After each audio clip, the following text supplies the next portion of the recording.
ਤੁਸੀਂ ਸਾਰੇ ਹੀ ਬਹੁਤ ਹੀ ਗੁਰਮੁਖ ਪਿਆਰੇ ਸੱਜਣੋ, ਬਾਣੀ ਨੂੰ ਜਿਉਣ ਵਾਲਿਓ। ਆਓ ਆਪਾਂ ਇੱਕ ਆਪਣੇ ਅੰਦਰ ਝਾਤ ਮਾਰੀ। ਮੈਂ ਦੇਖ ਰਿਹਾ ਸਕਰੀਨ ਦੇ ਉੱਤੇ ਤੁਹਾਨੂੰ ਸਾਰਿਆਂ ਨੂੰ ਕਿ ਤੁਸੀਂ ਸਾਰੇ ਹੀ ਬੜੇ ਹੀ ਅਨੰਨ ਪ੍ਰੇਮ ਦੇ ਵਿੱਚ ਵਿਚਰਨ ਵਾਲੇ ਜੀਵੜੇ ਹੋ। ਦੁਨੀਆ ਦੇ ਕੋਨੇ-ਕੋਨੇ ਵਿੱਚੋਂ ਅੱਜ ਤੁਸੀਂ, ਮੈਂ ਦੇਖ ਰਿਹਾ ਇੰਗਲੈਂਡ ਤੋਂ, ਅਮਰੀਕਾ ਤੋਂ, ਕੈਨੇਡਾ ਤੋਂ, ਆਸਟ੍ਰੇਲੀਆ ਤੋਂ, ਨਿਊਜ਼ੀਲੈਂਡ ਤੋਂ ਤੇ ਭਾਰਤ ਦੇ ਵੱਖ-ਵੱਖ ਪ੍ਰਦੇਸ਼ਾਂ ਵਿੱਚੋਂ ਜੁੜੇ ਬੈਠੇ ਹੋ ਤੇ ਬੜੇ ਹੀ ਗੁਰਮੁਖ ਹੋ।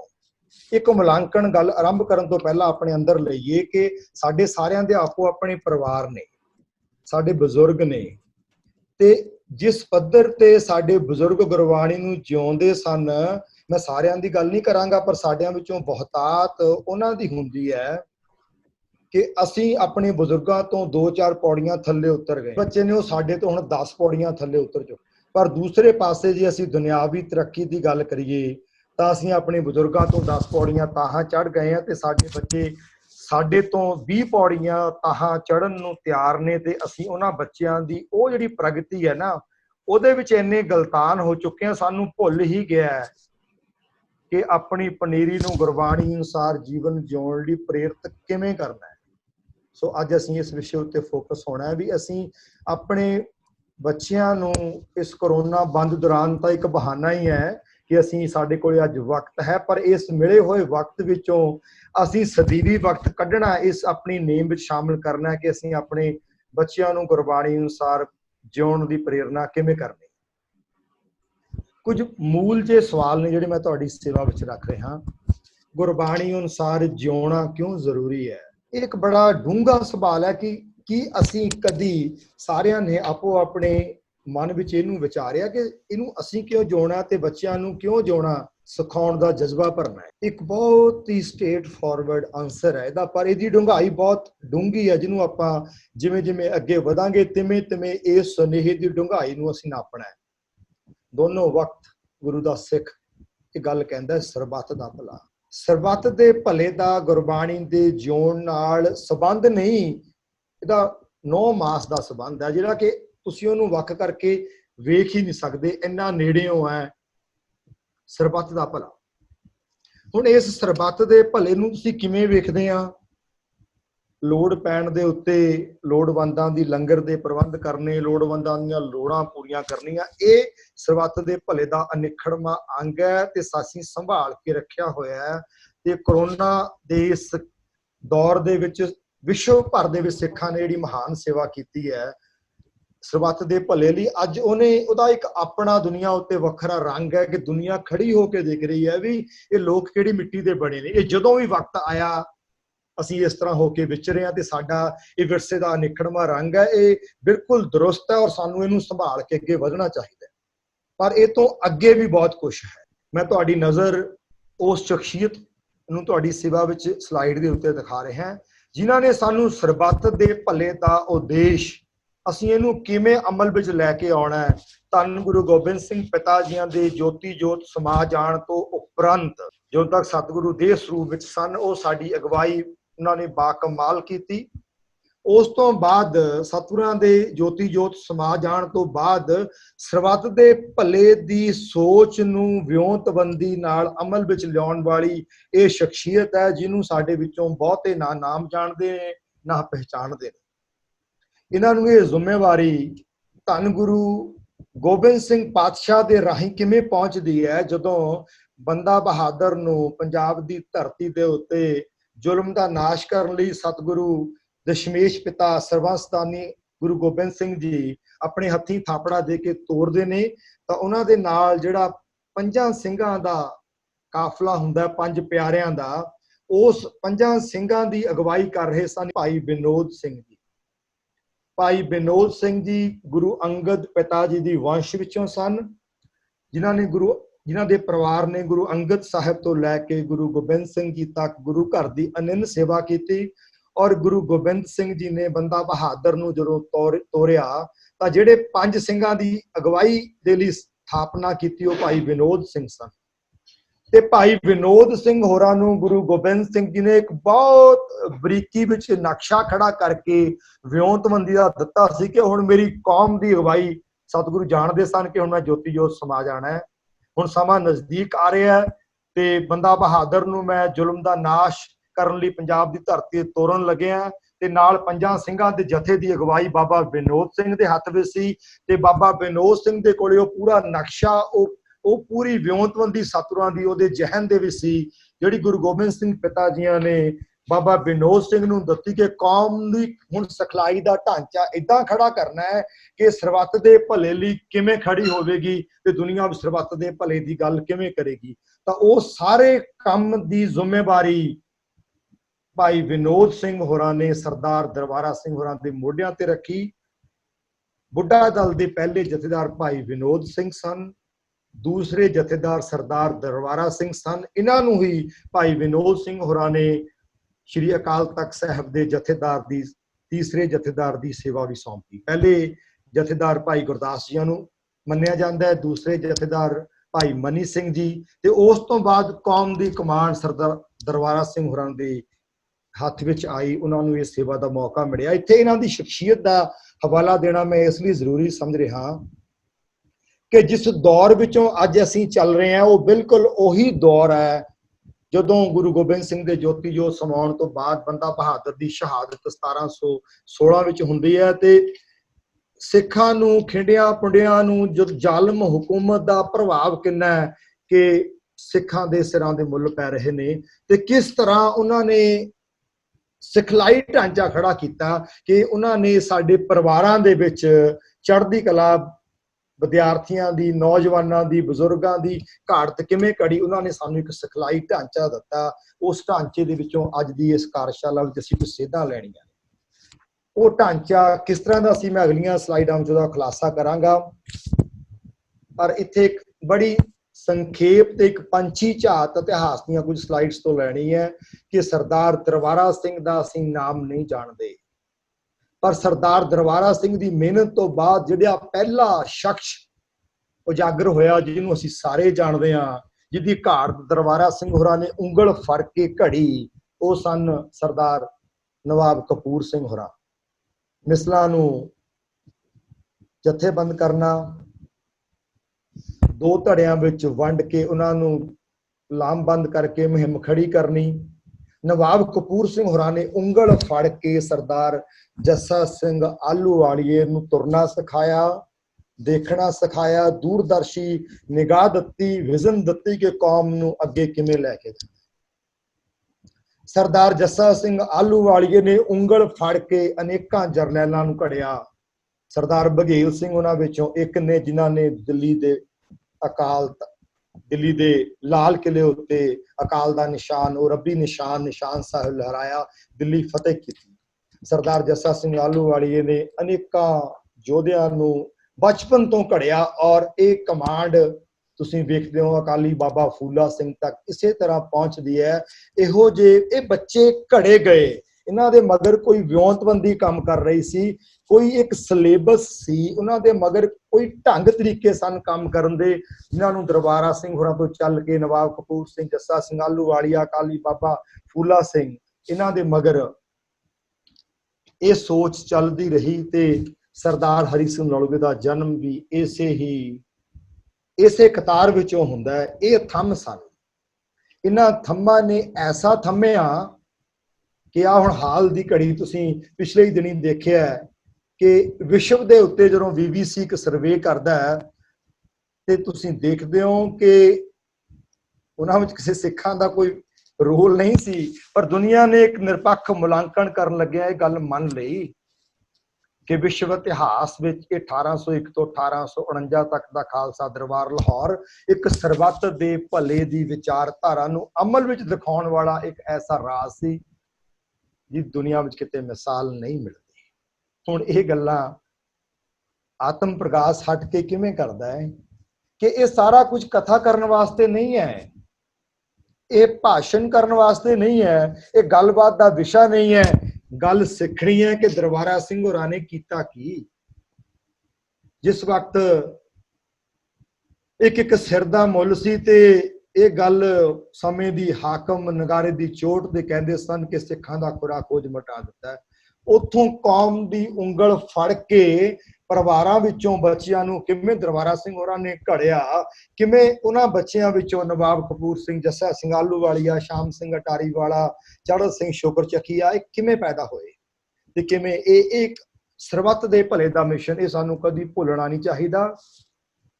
ਸਾਡਾ ਜਿਉਣਾ ਤਾਂ ਸਫਲ ਹੈ ਜੇ ਅਸੀਂ ਇਹ ਗੱਲ ਆਪਣੇ ਬੱਚਿਆਂ ਵਿੱਚ ਭਰ ਦਿੰਦੇ ਹਾਂ ਕਿ ਬੇਟਾ ਅਸੀਂ ਉਸ ਦਰਬਾਰ ਦੇ ਕੂਕਰ ਹਾਂ ਜਿਸ ਦਰਬਾਰ ਵਿੱਚੋਂ ਸਵੇਰੇ ਸ਼ਾਮ ਰੋਜ਼ ਆਵਾਜ਼ ਆਉਂਦੀ ਹੈ, ਨਾਨਕ ਨਾਮ ਚੜ੍ਹਦੀ ਕਲਾ ਤੇਰੇ ਭਾਣੇ ਸਰਬੱਤ ਦਾ ਭਲਾ।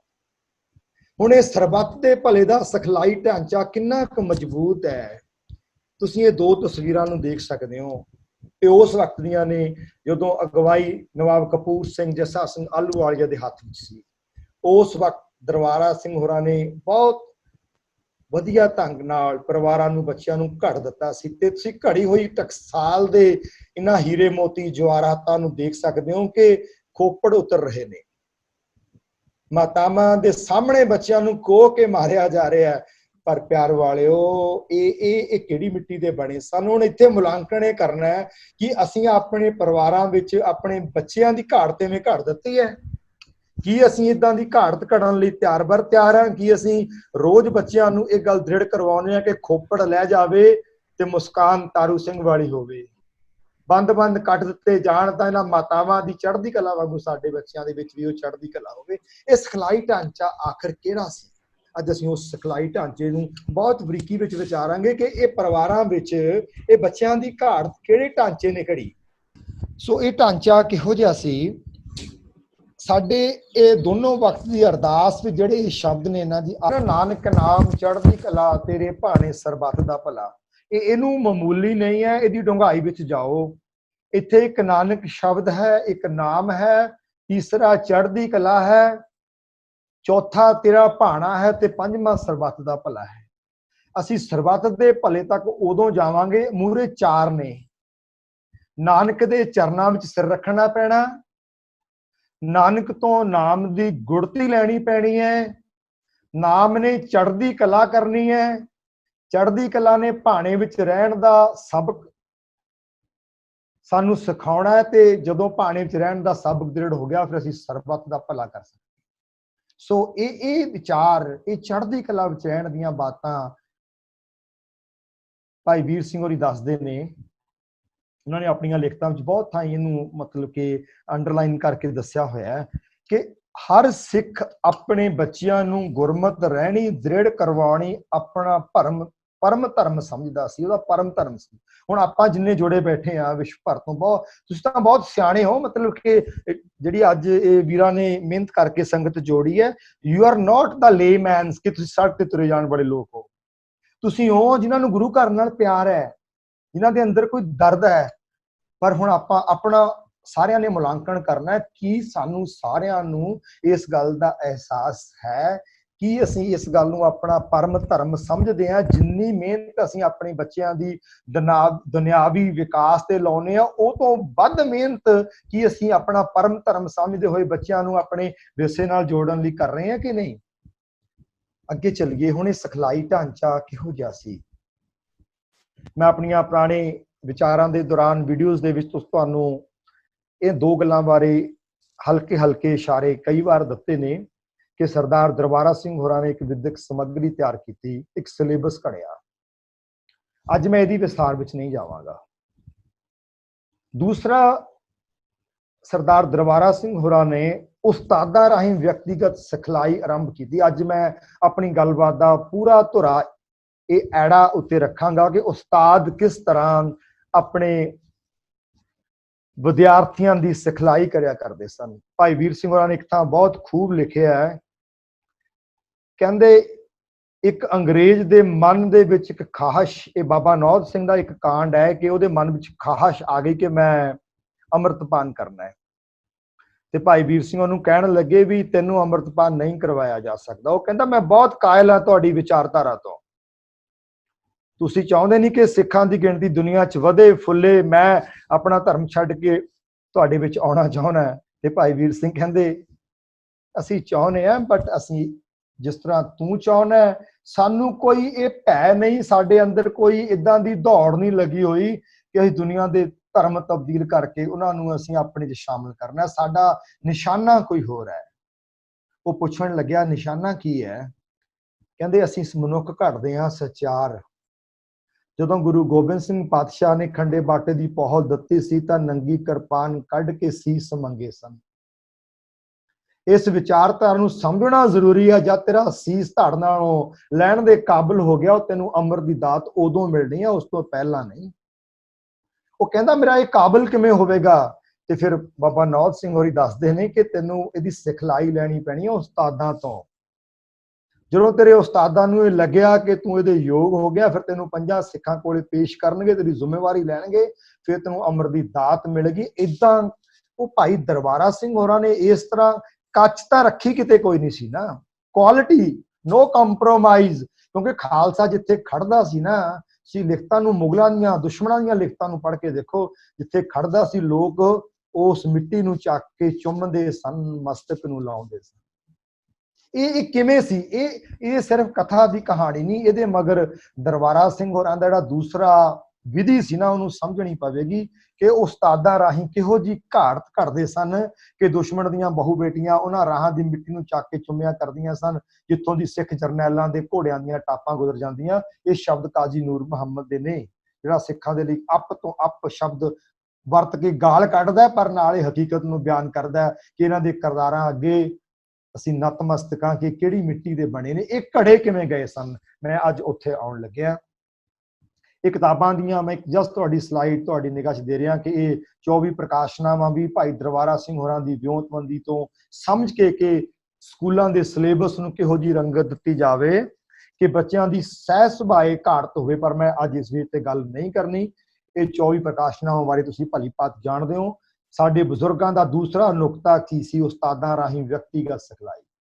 ਹੁਣ ਤੁਸੀਂ ਆਪੋ ਆਪਣੇ ਅੰਦਰ ਝਾਤ ਮਾਰੋ, ਅਸੀਂ ਜਿੰਨੇ ਵੀ ਹਾਂ, ਕਿ ਸਾਨੂੰ ਕਿਸੇ ਨੇ ਉਂਗਲ ਫੜ ਕੇ ਘੜਿਆ?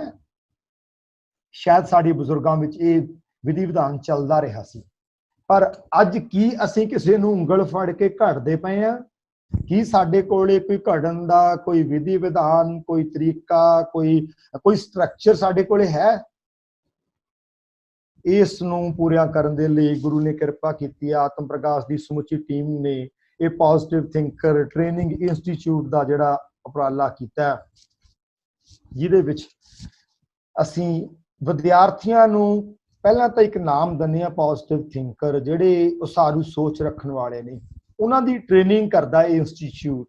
ਇਸ ਇੰਸਟੀਚਿਊਟ ਦੀ ਇਮਾਰਤ ਕੋਈ ਨਹੀਂ ਹੈ, ਬਟ ਇਹ ਤੁਹਾਡੇ ਵਰਗੇ ਗੁਰਮੁਖ ਪਿਆਰਿਆਂ ਦਾ ਇੱਕ ਐਸਾ ਤੁਰਦਾ ਫਿਰਦਾ ਚੱਲਦਾ ਵਹੀਰ ਹੈ। ਇਹ ਕੰਮ ਕਿਵੇਂ ਕਰਦਾ ਹੈ? ਔਰ ਦਰਬਾਰਾ ਸਿੰਘ ਹੋਰਾਂ ਦੀ ਘੜੀ ਹੋਈ, ਬਜ਼ੁਰਗਾਂ ਦੀਆਂ ਘੜੀਆਂ ਹੋਈਆਂ ਵਿਉਂਤਬੰਦੀਆਂ ਦੇ ਚੋਂ ਬੜੇ ਲੰਮੇ ਸਮੇਂ ਦੇ ਲਗਭਗ 20-25 ਸਾਲਾਂ ਦੀ ਸੋਚ ਵਿਚਾਰ ਉਪਰੰਤ ਬਹੁਤ ਸਾਰੇ ਗੁਰਮੁਖਾਂ ਦੀ ਰਾਏ ਲੈ ਕੇ ਇਹ ਇੱਕ ਢਾਂਚਾ ਵਿਧੀ ਵਿਧਾਨ ਘੜਿਆ ਗਿਆ ਕਿ ਬੱਚਿਆਂ ਦੀ ਅਸੀਂ ਘਾਟ ਆਪੋ ਆਪਣੀ ਘਰੇ ਬੈਠਿਆਂ ਕਿਵੇਂ ਕਰਨੀ। ਇਹ ਇੰਸਟੀਚਿਊਟ ਤੁਹਾਡੀ ਉਸ ਘਾਟ ਲਈ ਕਿਵੇਂ ਹੈਲਪ ਕਰ ਸਕਦਾ ਹੈ? ਆ ਇੱਕ ਸ਼ਬਦ ਹੈ ਜਿਹਦੇ ਬਾਰੇ ਤੁਸੀਂ ਬਹੁਤ ਚੰਗੀ ਤਰ੍ਹਾਂ ਜਾਣਦੇ ਹੋ।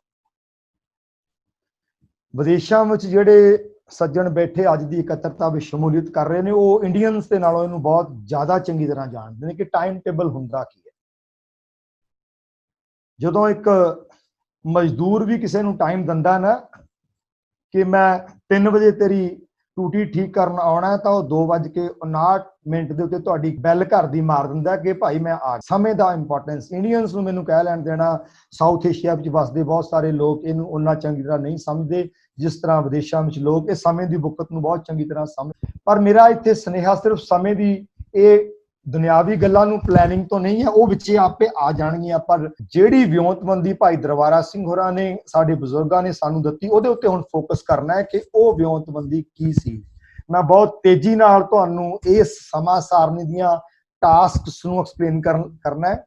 ਆਉਣ ਵਾਲੇ ਸਮੇਂ 'ਚ ਮੈਂ ਇਹਨੂੰ ਕੱਲੀ ਨੂੰ ਹੋਰ ਵਿਸਤਾਰ ਵਿੱਚ ਜਿਵੇਂ ਸਮਾਂ ਮਿਲਿਆ ਕਰਾਂਗਾ ਕਿਸੇ ਵਕਤ। ਅੱਜ ਮੈਂ ਤੁਹਾਡੀ ਨਜ਼ਰ ਉਹ ਗੱਲਾਂ ਕਰਨੀਆਂ ਜਿਹੜੀਆਂ ਸਾਡੇ ਸਾਰਿਆਂ ਦੇ ਪਰਿਵਾਰਾਂ ਵਿੱਚ ਪਲ ਰਹੇ ਬੱਚਿਆਂ ਦਾ ਜੀਵਨ ਦਾ ਹਿੱਸਾ ਹੋਣੀਆਂ ਚਾਹੀਦੀਆਂ। ਸਭ ਤੋਂ ਪਹਿਲੀ ਗੱਲ, ਅਸੀਂ ਇਹਨੂੰ ਨਾਮ ਦਿੱਤਾ ਸਚਿਆਰ ਮਨੁੱਖ ਸਮਾਂ ਸਾਰਣੀ। ਮੇਰੀ ਬੇਨਤੀ ਹੈ ਲਿਖਦੇ ਜਾਣਾ, ਪਲੀਜ਼ ਨੋਟ ਕਰਦੇ ਜਾਣਾ। ਤੋ ਸਲਾਈਡਸ ਲੈਣੀਆਂ ਚਾਹੋ ਸਨੈਪਸ਼ਾਟ ਲੈ ਸਕਦੇ ਹੋ।